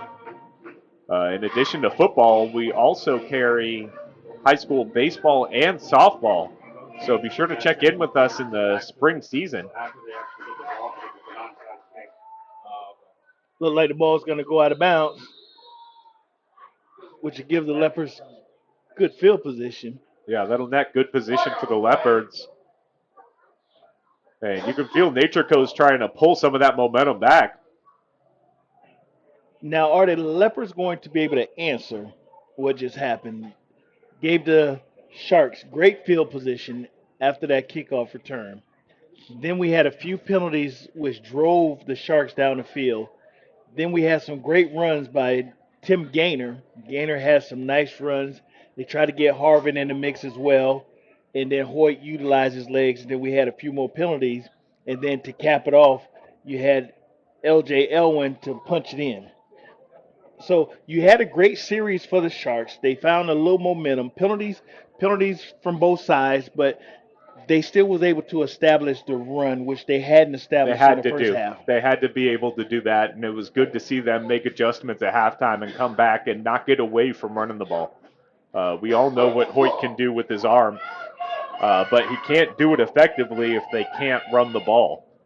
So let's see how the Leopards come out to respond and answer, what the Sharks just put up. And they've had a very balanced attack in the first half of this ball game.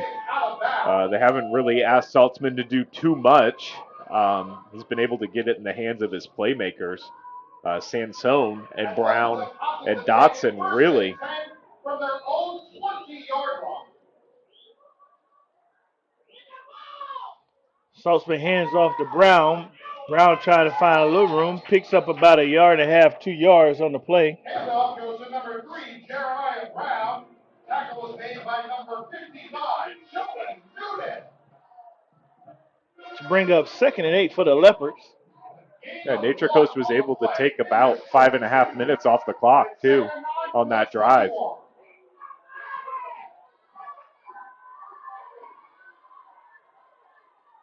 Saltzman throws a quick hitch. Quick hitch to number 11, Kamani Dawson, and guess what? After that catch, he was able to get some yak. It looked like he was able to pick up the first down for the Leopards. Looks like it's going to be third and short.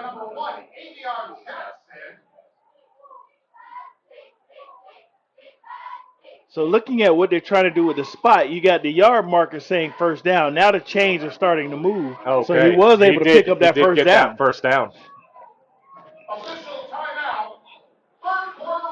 And once again, the ball hit him directly in the hands, and he made a great catch. So right now we got 6 minutes, 15 seconds remaining. Hernando leads 9-7. We're going to go ahead and take a commercial break, and we'll be right back.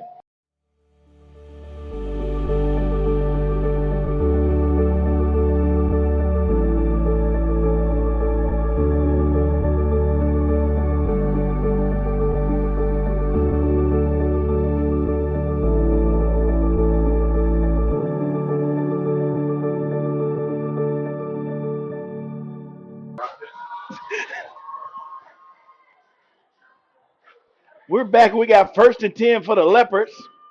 Saltzman takes the snap, hands off number 48. He dashes up the middle, picks up about 7 yards on a carry.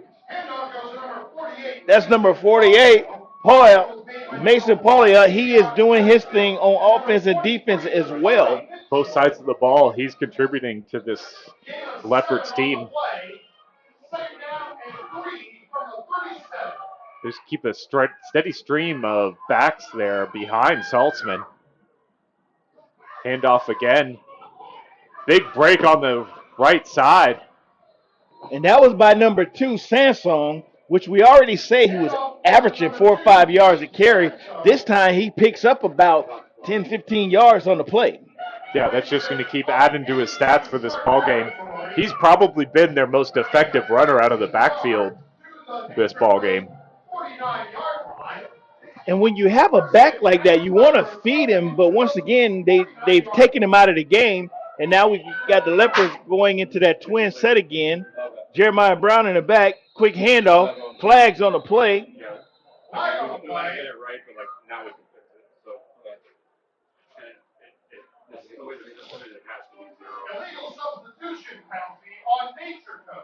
So it looked like penalties are moving the ball here tonight. And this deep in November, you would think they would try to limit it. A lot of that would have gotten cleaned up by this point of the season. But it's coming to affect really both teams.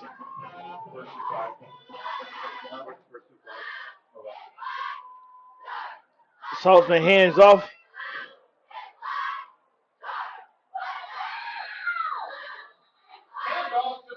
To number 3, Brown, but he wasn't able to get too many yards on that play. No, pretty much just got it to line of scrimmage, maybe got a yard.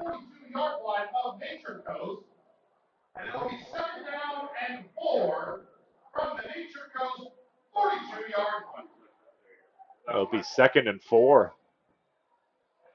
This might be a decent time to take a shot downfield.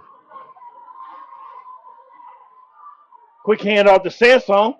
Picks up about 2.5, 3 yards. Looked like he might have the first down. It's pretty close. To the side judge coming in.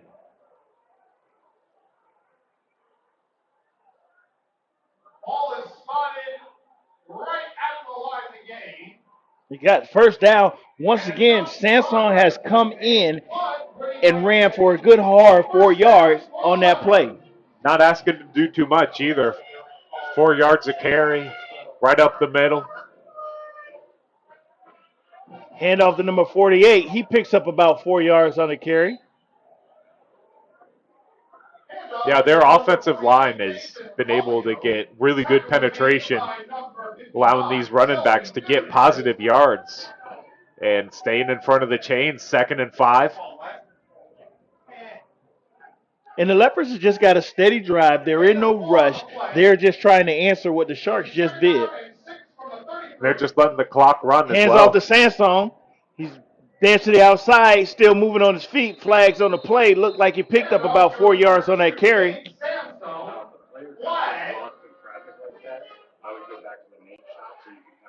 Holding on the offense. That's going to come back. That's going to be replay 2nd down, but 2nd and 15. And it looks like they have a Shark down. Do have an injured Shark on the field. But this is the kind of drive Hernando needed to have, responding after the touchdown by the Sharks. Hernando's just methodically moving down the field, taking time off the clock, knowing they have the lead. We're going to take a quick break. We'll be back after this.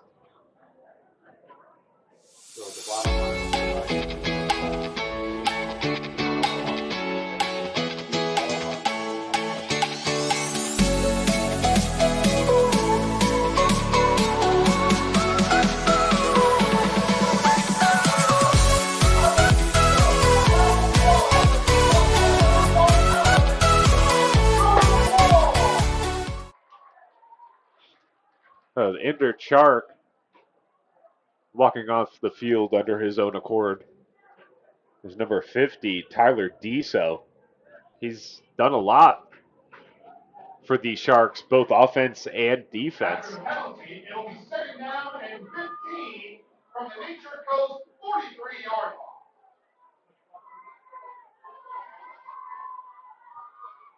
He's a junior, 6'2", 245 pounds, center DN.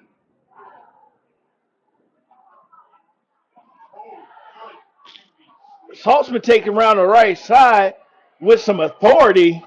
Picked up about 12 yards on that run.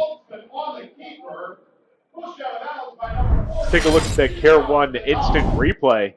Calls his own number. Well executed. Good blocking on that side.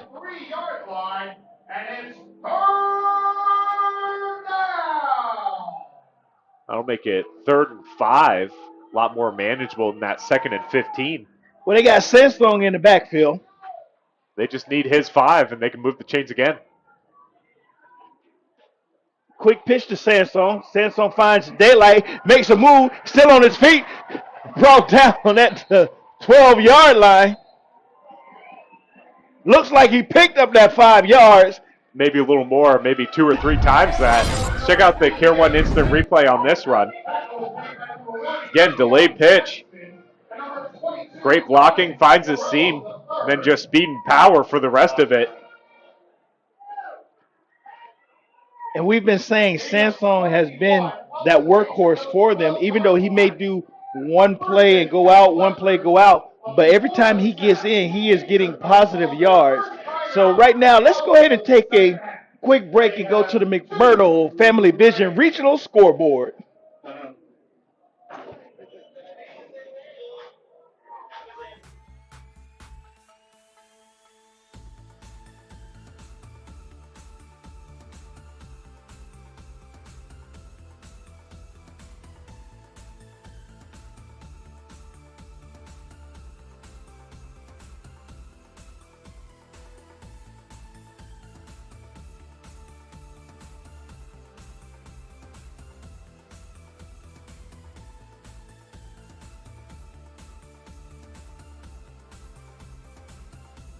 Big calls. Welcome back, sports fans. Fresh set of downs for the Leopards as they have been able to move down the field pretty efficiently. Saltzman takes some snap, hands off the 48. 48 dashes up the middle. Picks up about 3-4 yards on that carry. The big tight end, Mason Poirier, kind of lining him up as a fullback in the backfield. Let him just power his way through that line. But again, positive yards on first down. 2nd and 4, 2nd and 5. Now they bring Jeremiah Brown in the backfield. Saltzman takes a snap, hand off to Brown. Brown goes up the middle, picks up about a yard on the play, which will bring up 3rd down and 5. Leopards still can get a first down on this drive. Supposed to be very close to the 5-yard line. They're going to give it to him. It'll be 3rd down and 3 from the 5-yard line. You know, Derek, so it's 3rd down and 3. I see number 2 has been inserted into the game. Absolutely. The Leopards have been giving it to him. He's been averaging 4 yards, so looks like if he can do what he's been doing, he should be able to pick up that first down right now. Sandstone goes up the middle, flags on the play. It looked like he was in the end zone. He did get in, but it looks like it's going to come back. Saltzman's putting his hands up in the air as if it's a touchdown. Take a look at this Care 1 instant replay while we get the flags sorted out. Clipping on Nature defense. Coast results in a touchdown. So again, Sansone just doing what he does. 3-4 yards, finds the goal line. It's another 6. So Sandstone has been able to answer for the Leopards anytime they needed some go-ahead yards.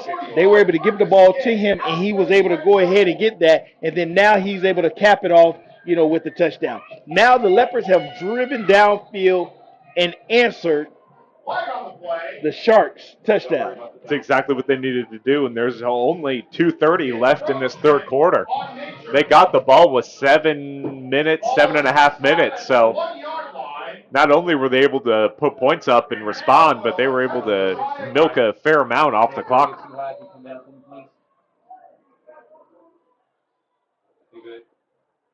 Ball's away, kicks up, and it's good. Extra point is up and good. 16-7. We're going to take a quick break, and we'll be back after this right here on the Gulf Coast Sports Network.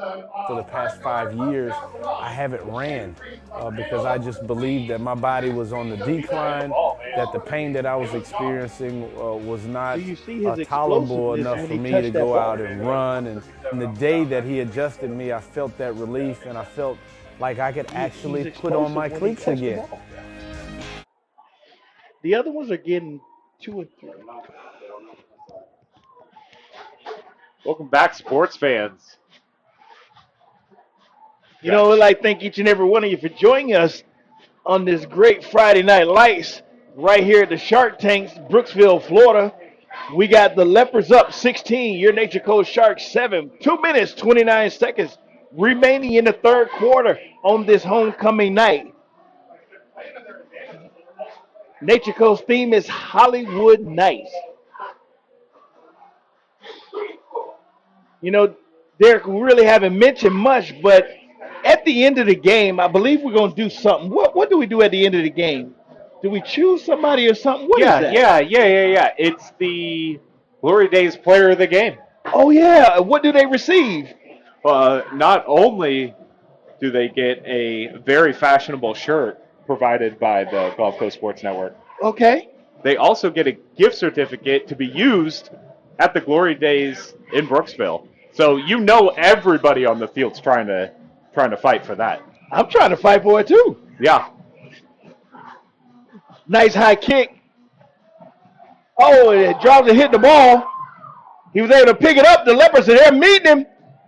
He's met at the 4-yard line by a host of Leopards special teams and special plays.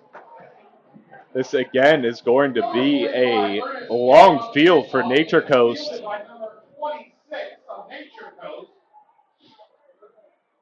And it looks like we do have an injured Leopard on the field. 43, Brian Rodriguez. He looked like he's jogging off. He's going to be all right. After making a stunning play like that on special teams, he's going to get up to let everybody know what he did and wipe himself off. Absolutely. So, big test here for the Sharks. Now, the Sharks going to stand up and march down the field, or are they going to get spoiled tonight by the Leopards? Because right now, this is where the Sharks offense need to come alive, and they need one of the best drives they can do. Looks like the Sharks do a little scramble shift. Harvin behind Hoyt. Hoyt shifts his players, a little motion. Quick handoff. He's caught in the backfield. He's met. Look like the Leopards got a safety. That is a safety for the Leopards. And you know who stayed home on that play to help make it out? Number 10, Keandre Gavin. Check out the Caraway instant replay. So they're trying to do a jet sweep and nowhere to go. But you know what controlled that? That number 48, Mason. Mason was in. He grabbed a T-shirt, made him spin around. Check it out again. Don't forget about Lil Mason. He is diving in there, that linebacker. He found a seam. Found a seam. Read it early. Got in the backfield and nowhere to go. And his support team came right there, and they contained. So now here it is, Hernando 18, Nature Coast 7. 2 minutes remaining in this ball game. Third quarter. Third quarter. Can the Leopards upset the Sharks tonight? Well, they're doing a good job if they're trying to do it. And if you remember, after their first score, they missed their extra point try. And we were wondering if that was going to come back and be a factor in this game. They more or less got that point back, added one more with that safety, and now they get the ball back as well. Still a lot of game left. They've got about 14, 15 minutes left in this ball game. Nature Coast is looking for a turnover, looking to put quick points on the board. They're working not only against the Leopards, but also the clock now.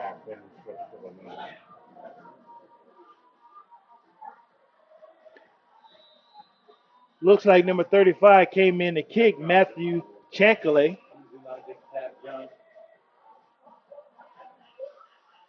And we got foot to boot. Nice high kick. Ball received by Dotson. He goes to the right side. Following his block, turns the corner. Still on his feet. Nice hard hit. Flags on the play. That may be another one of those helmet-to-helmet targeting calls that have already bit the Sharks twice in this ball game. But really good return by Dotson.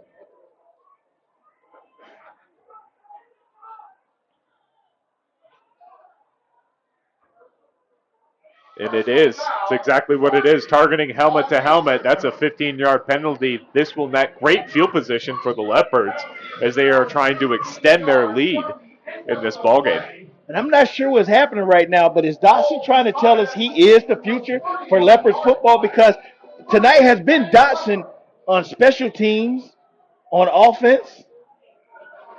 Yeah, he's been all over the field. The big contributor, that young man. Only a sophomore, as we've pointed out.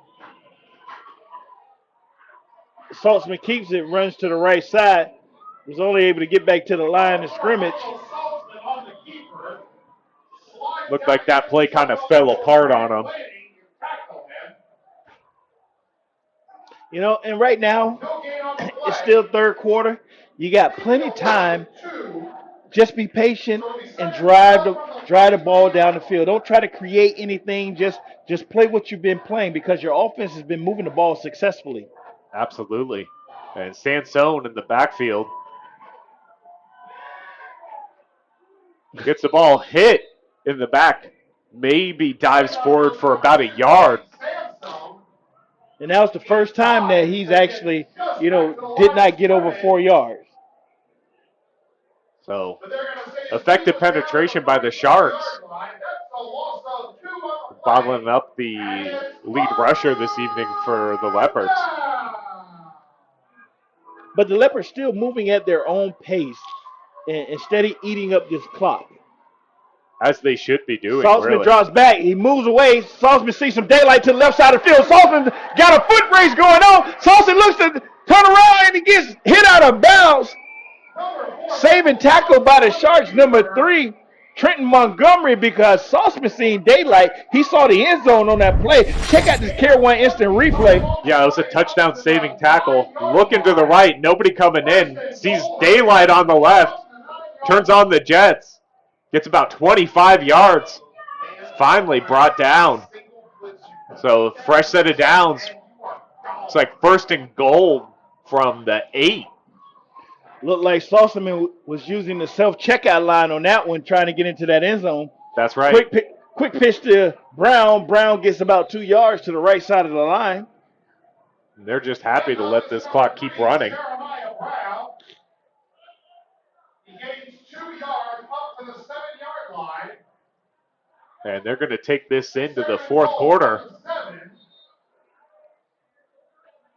Got an 18-7 ball game. We're going to take a quick break. We'll be back after this. Certainly I'm an avid golfer, been, golf usually weekly, play a lot with my wife. With the repetitive motion, as you know, with a lot of golfers, it's an unnatural motion that you put your body through. After suffering for years with shoulder pain, Mike chose stem cell therapy as an alternative to surgery. I'm just excited because patients that have been in pain for years that are now doing the things that they want to do. And Mike's just going to be adding to that list. Call Aligned Integrative Medicine for exam and x-rays to see if you qualify for stem cell treatment. Hey Hey there! Have you heard about Ron Schuster Pest Control? They've been serving the Nature Coast since 1983 and are experts in keeping your home and lawn pest-free. Give them a call at 352-683-4003 to schedule your appointment. Remember, when it comes to lawn treatments, the grass is always greener at Ron Schuster Pest Control.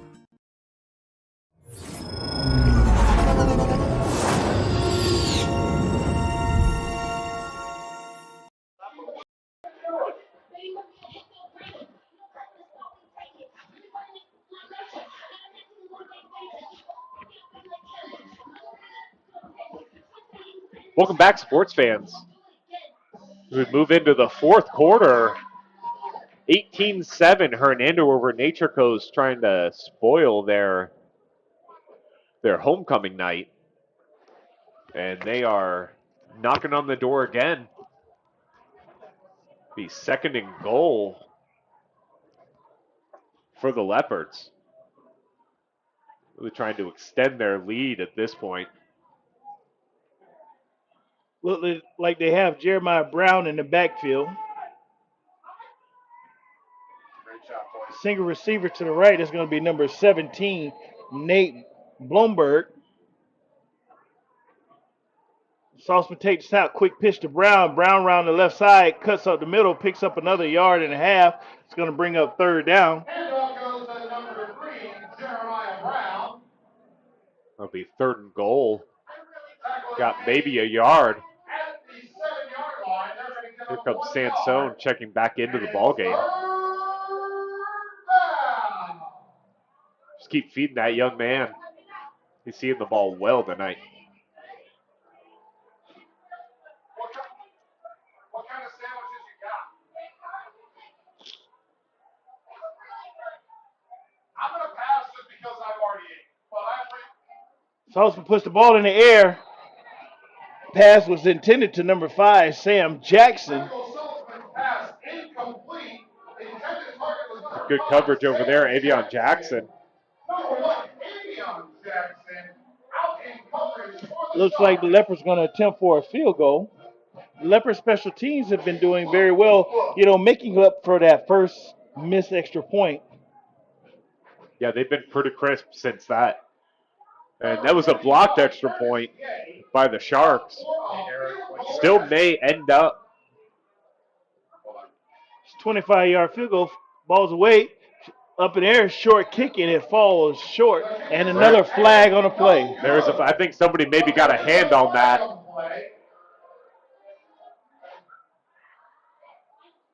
Eric, I don't know if you're on the net or not. If you are, I need you to run something down to John. I forgot to give it to him before the game. It's the player of the game gets it.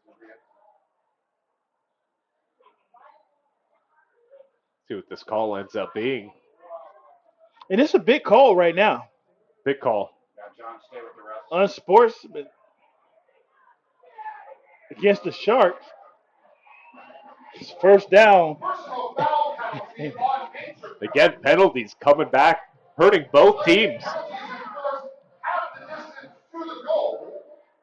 So now it's first down. That'll give them, no, it's still fourth down.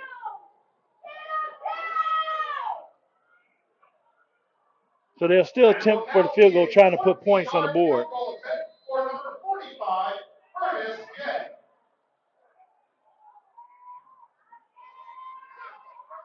Ball's way is up, and it is good. And that brings our score, your Hernando Leopards 21, your Nature Coast Sharks 7. 10 minutes and 57 seconds remaining in the ball game. Nature Coast is going to have to get some quick points here, hope for a turnover. But they have not been able to move the ball very well. They've only had one series in this second half. They were able to net 7 out of it, but it did take up a fair amount of the clock. The Leopards did have a big homecoming game against Lecanto, and Lecanto was expected to win that game, and it came down to the last play with 10 seconds remaining, and LeCanto quarterback tried to get it in, and he was unable to get it in. And Leopards won that game, and they played a great game. But then the Leopards went and played Wiki Wachi last week, and they lost a tough 7-3 game. So I'm quite sure Coach Scargo is trying to keep some consistency with his team, and he has a very young team. If you can keep them poised, disciplined, and hungry like they are, he got some seasons ahead of him. But the Sharks are not out of here. They're down by 2 scores. So they still in this ball game. The Sharks can strike at any time.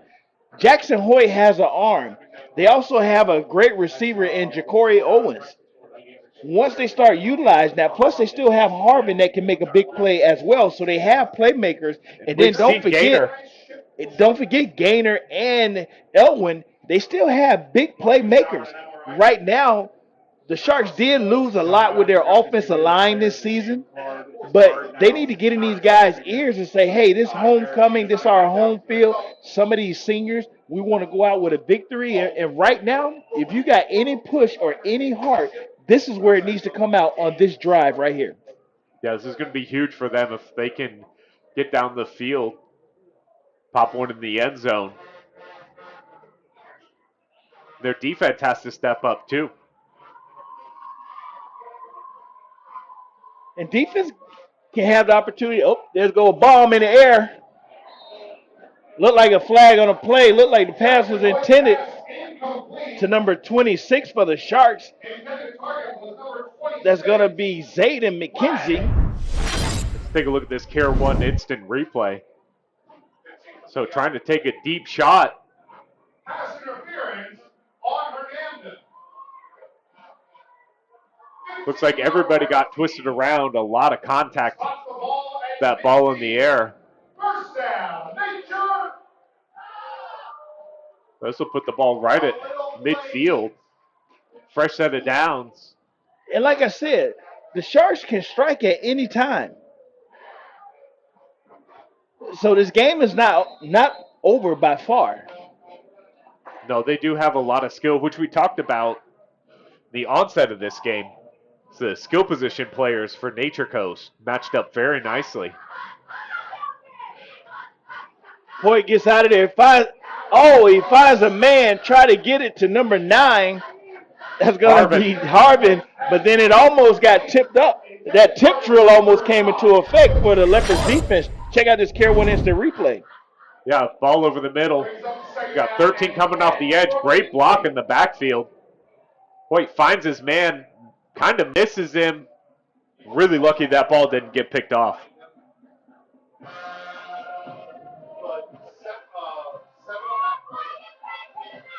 They'll bring up second down at 10. Owens line up wide to the right side of the field. We got twins on left side. Hoyt drops back, puts the ball in the air too high. Pass was intended for number 4. That's going to be Tyree Jackson. Intended target was number 4, Tyree Jackson.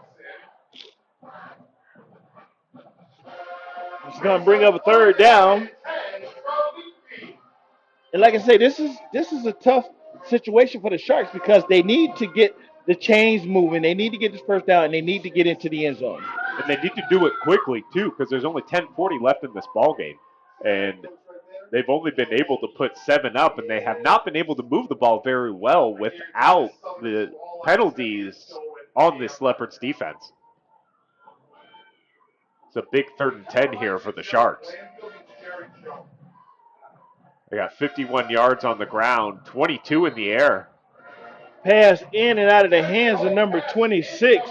That's going to be Zayden McKenzie. It's going to bring up 4th down and 10. Would you go for it? Right around midfield, you've seen what the Leopards offense has been able to do. Pretty much move the ball on the ground at will. They're going to eat up a bunch of clock if you give them the ball now. But again, they're up against the clock. Offense out there. It's a do-or-die moment here for the Sharks in this ballgame. Freeze that safety. Pressure, number 48. The ball's out. Leopards try to pick it up. Probably scooped up by the Sharks on the sideline. Number 74, Price Meyer, freshman center, was able to scoop it. But the Leopards came with pressure and also got a turnover. This will end up being first down for the Leopards. A great field position. Do have an injured Shark right on the sideline. And that's Hoyt. Senior quarterback Hoyt receiving some attention.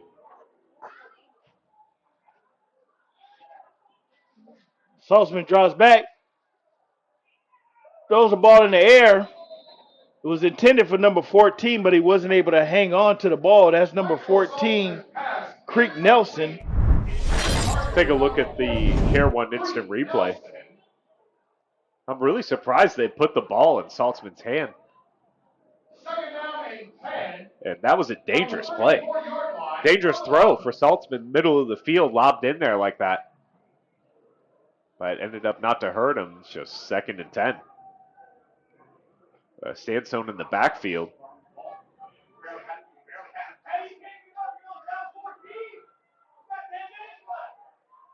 Saltzman hands off to that workhorse number 2, Gabe Sanson. Got about 7 on that run.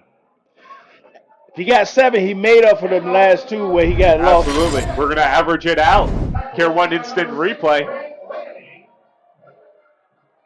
The straight handoff up the middle.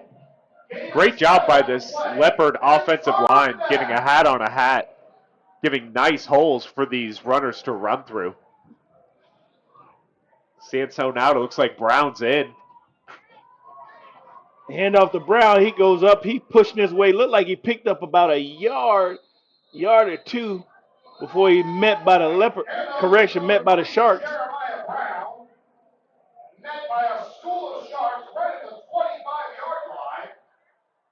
I'll bring up 4th down and 1. Looks like they're going to bring in number 48. I was looking for Sansong on that play. They're going to bring in Mason Paulo. Well, you bring in Mason, you make the linebackers think he's going to immediately get the ball. Then you let Saltzman run around the outside, pick up the first down. We've seen them do that a couple of times this ball game already.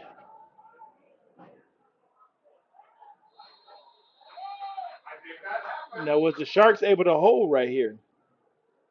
That is a close line. You see the side judges come in, see where they mark it. It's going to be a first down for somebody. And turnover on downs. Sharks get the ball. Could this be the turning point? It very well could be. This is one of the breaks they needed to happen. They were to stay in this ball game.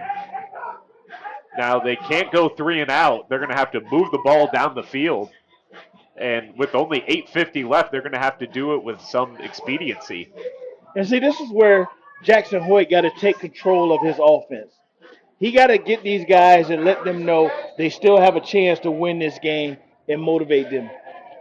And if the Sharks offensive coordinator are going to put the ball in his hands, he's got to do a better job of throwing balls that his receivers can catch. He's missed high and wide a number of times on open receivers that could have netted positive yards for him. Hoyt got time. He tucks it and run. Picks up about 4 yards on the carry. It's going to bring up 2nd down. Clock still running.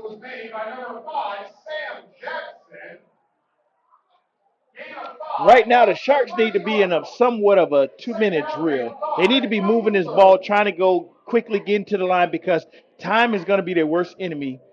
Urgency. They got to start playing with some urgency, especially on the offensive side. They line up Irwin in the slot. Hoyt drops back, shifts to the left, put the ball in the air. Got two receivers in the same place. You got Owens and Elwin in the same area. That'll bring up third down. Brings up third down and 5 from the 30-yard line. Third and 6, 8:04 left. Leopards with a commanding lead right now, 21-7. And don't forget, we got to figure out who the Gulf Coast player of the game is going to be. Nearly a beautiful one-handed catch there by Lanning, the junior tight end. Let's take a look at this Care 1 instant replay. Right, kind of up and down it. It's just a little too up, not enough down. We haven't mentioned Lanning much today, but Lanning is another one of their dominant players for the Sharks. I think that's his first pass thrown to him. Nice catch by Owens that he's able to catch the ball and get out of bounds as well as pick up the first down. That was a Care 1 instant replay. Let's take a look at it. Just a quick out here by Owens. Up, out, turns around, ball right there. That was an efficient play by the Sharks.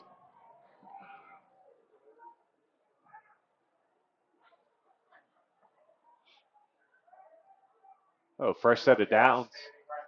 7:53 left in the ballgame. Got lit up in the back. That was Harvin. Tried to get to Speedy Harvin, but the Leopards was there, and it's like they were in the huddle when they got that play. They sniffed it out. Let's check out the Care 1 instant replay. See the defensive back just shoot through. That was number 32, Stevante Hasbury.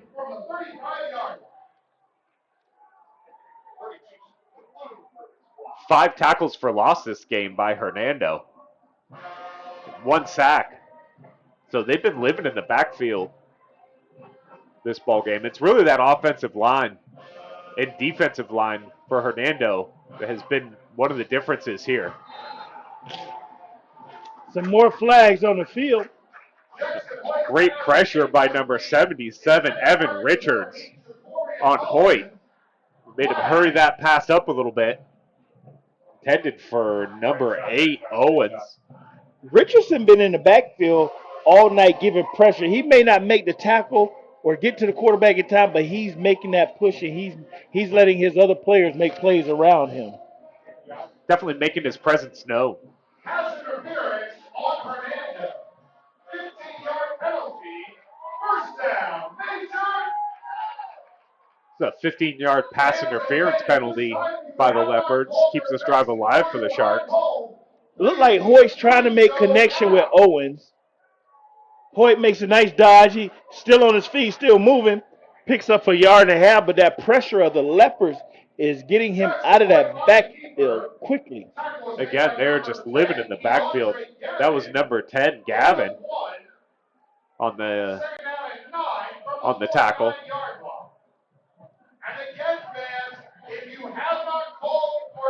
Clock is still running. 6:35 left in the ball game, and really not much urgency out of the Sharks offense.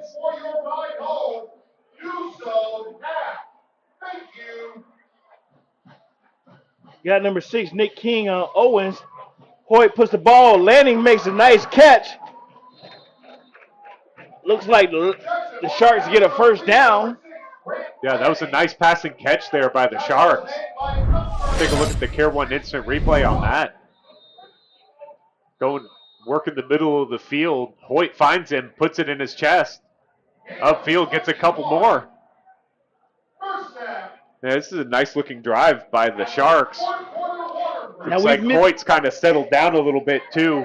He's able to make some more throws. We're going to take a quick commercial break, and we'll be back after this right here on the Gulf Coast Sports Network. One of the reasons we've been so successful at Divinity Med Spa is because we understand what people are looking for. They want to look rested, refreshed, good for their age. We can accomplish this by treatments such as Botox, filler, lasers, and an array of facials, all by a team of trusted experts. This is Divinity, Hernando County's only locally owned and operated med spa. Come see us. We can't wait to meet you.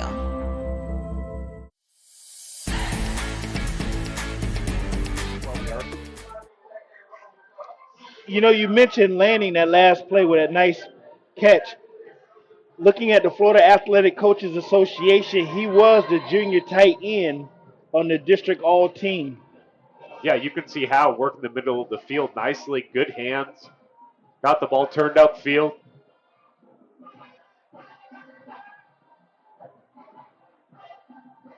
Hoyt hands off the 7. He's immediately wrapped up, and there's some flags on the field. Been a penalty-laden half for both teams.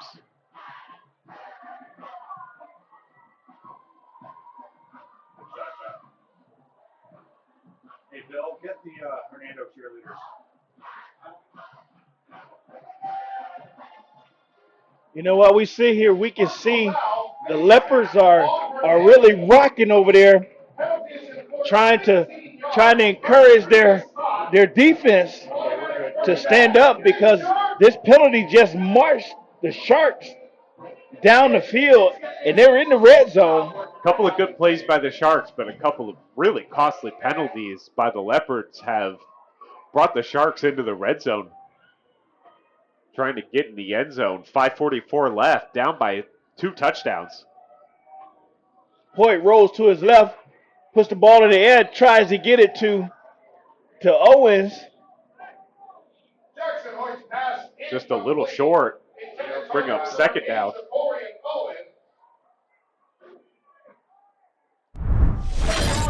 Take a look at this Care 1 instant replay. Take a look at the camera work on this side by our field broadcasters. And there it is. Right into your living room. Are you okay, John? Thumbs up? Looked like they was trying to get it over there to John McMurdo over there in the end zone, but he made a great camera play. Kept himself safe. All our equipment's good over there. Hoyt drops back, pressure, decides to try to take it up, but the Leopards stay home. Another flag high and in the sky. High in the sky on that fly. That was a good toss by the official. Flag on the play. What's this one going to be? And why is it always at the end of the game when these kids play even more on discipline? That's going against Hernando. Personal foul. To imagine a late hit, maybe. Personal foul penalty on Hernando. So it's still marching the Sharks. The Sharks still got an opportunity. First and goal, 5:22 left in the game.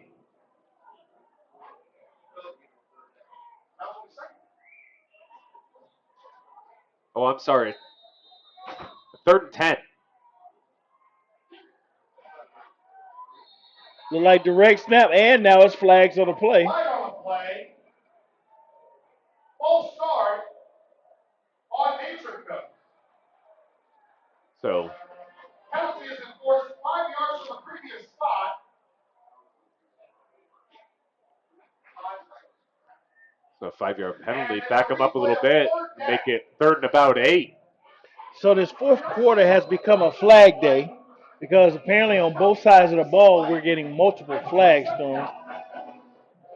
Ball head off to Harvin. Harvin tries to get around the right side, but that Leopard defense was swarming.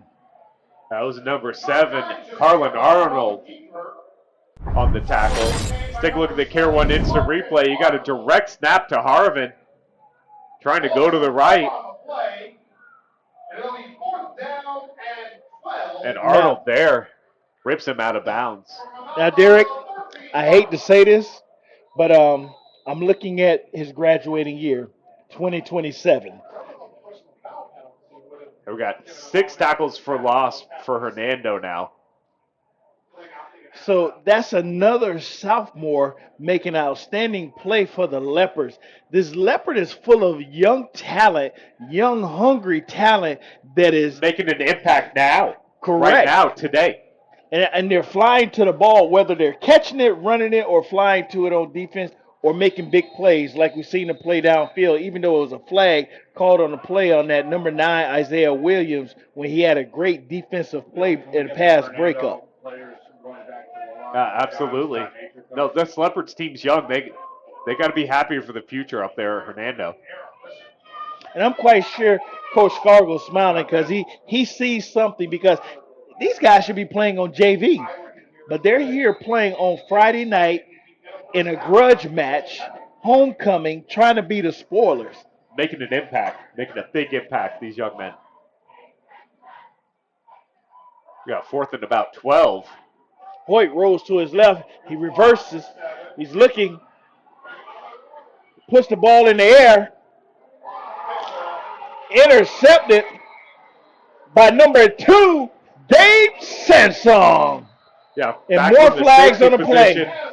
Intercepted by number 2, Gabe Sansong. Looks like after the play, certainly expect some extracurricular. Let's look at this Care 1 instant replay. Hoyt scrambling for his life, just decides to throw it up. Sansone right there.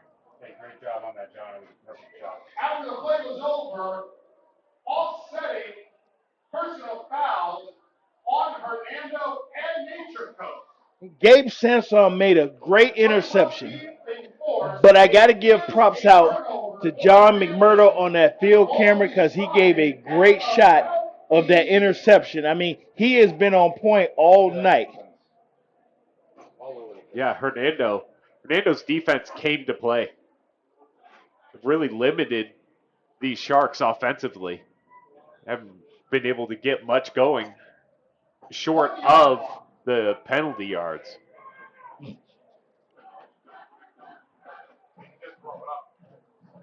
Saltzman and the Leopards going to get the ball from their own 3. Look like they got Jeremiah Brown in the backfield. Quick handoff to Brown, picks up about a yard. Just trying to give themselves a little bit of breathing room. Push out of the end zone a little bit. They're happy to just let this clock click down as we are under 4 minutes for the game. 2nd down and 9 from the 2.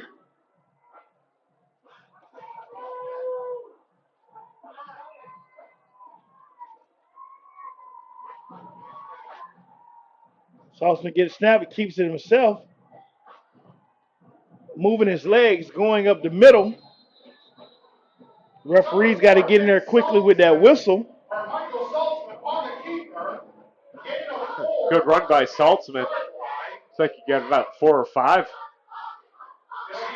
Saltzman looked like he was trying to weave his way through rush hour traffic, moving them legs. Just trying to get to his exit, Abe. Just trying to get to his exit, man. Brings up 3rd down and 5 for the Leopards. 3 minutes, 2 seconds remaining in this ball game. Sansong's in the backfield. 3rd and 5. They just need 5 out of them. Giving it to Sansong. He makes him around the left side of the field. Turns on the field. He got daylight. He's moving down the field to the 50, to the 40, and he's finally brought down at... It's like about the 25-yard line. You asked for 5 yards. We got about 55 yards. He might have been 65 yards. Take a look at this Care 1 instant replay. Makes one man miss, and he is off to the races. Gain of 64 yards. 64-yard run for Sansone. So he did make up for them lost yards that he got. I'd say he's probably averaging closer to 7 or 8. 248 yards on the ground for the Hernando Leopards. Nearly 100 in the air. They're doing it both ways. Eating clock, eating yards, scoring points, that's how you win ball games.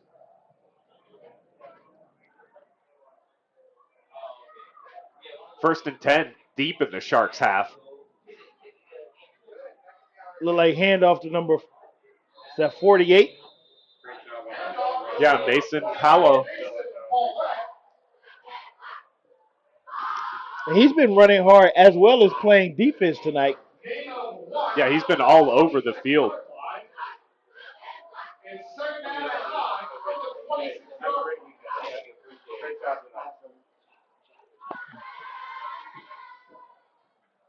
Looks like the Leopards put Jeremiah Brown back in the backfield. They're in no hurry, just letting the clock run. Nor should they be. Eating as much of the clock as they can. Playing it safe. Saltzman keeps it, rolls to the left. Finds some daylight, slides. Looked like he slid right at the first down. Looks like he probably got enough for the first. And he's trying to keep himself in bounds as well. He is short, though. Be third and about a yard and a half. So, you know, we talked about Sanson constantly getting 3 to 4 yards, 4 to 5 yards per run. Seems like he's been on all night like a porch light. Yeah, no doubt, man. Nobody's switching him off either. Showing some great burst of speed. It looked like he's having fun out there. Saltzman keeps the ball. Still on his feet. Down under 20 seconds in this ball game. No gain on the play. 4th down. So bring up 4th down. They don't even have to snap the ball. It looked like that's going to be ball game. Look like the Leopards will get the upset tonight on homecoming for the Sharks. The Leopards win a commanding 21-7. And that is the ball game. We had a great game by both sides, both teams. They played excellent. It was a lot of penalties. This is that playoff push. This is the 1st of November, the Friday Night Lights. They had great weather. We had a great crowd on hand from both sides. The Leopards are celebrating, especially the bounce back from that loss that they had in regards to Wiki Wachi 7-3. Yeah. But these guys have been doing a great job. Great job to both coaches, you know, for a great game and however their season go. But tonight we got to get ready to tell you who our Glory Days player of the game is. And our Glory Days player of the game is going to be number 2, Gabe Sansong. That young man had a great game running the ball for the Leopards, actually scoring their touchdown as well, and then capping it off with an interception to seal the deal and a 64-yard burst when they needed a first down when they was by the end zone. So it's been a great night with you guys. We're going to send it back up to Will Wilkie, and we'll check you guys out later. Will, take it away. Thank you very much, Abe and Derek. Wow, a great call on a great ball game here tonight. Hernando comes into the Shark Tank and takes home the victory, 21-7. We told you big-time rivalry games could go either way, and big implications here tonight. So Hernando's going to take home the victory. Hope you enjoyed the broadcast here tonight as much as we enjoyed bringing it to you. For Abe Dowdell, Derek Smith, Jason Cephas, Eric White, John McMurdo, and Bill Leiser, I'm Will Wilkie, and we'll see you next time.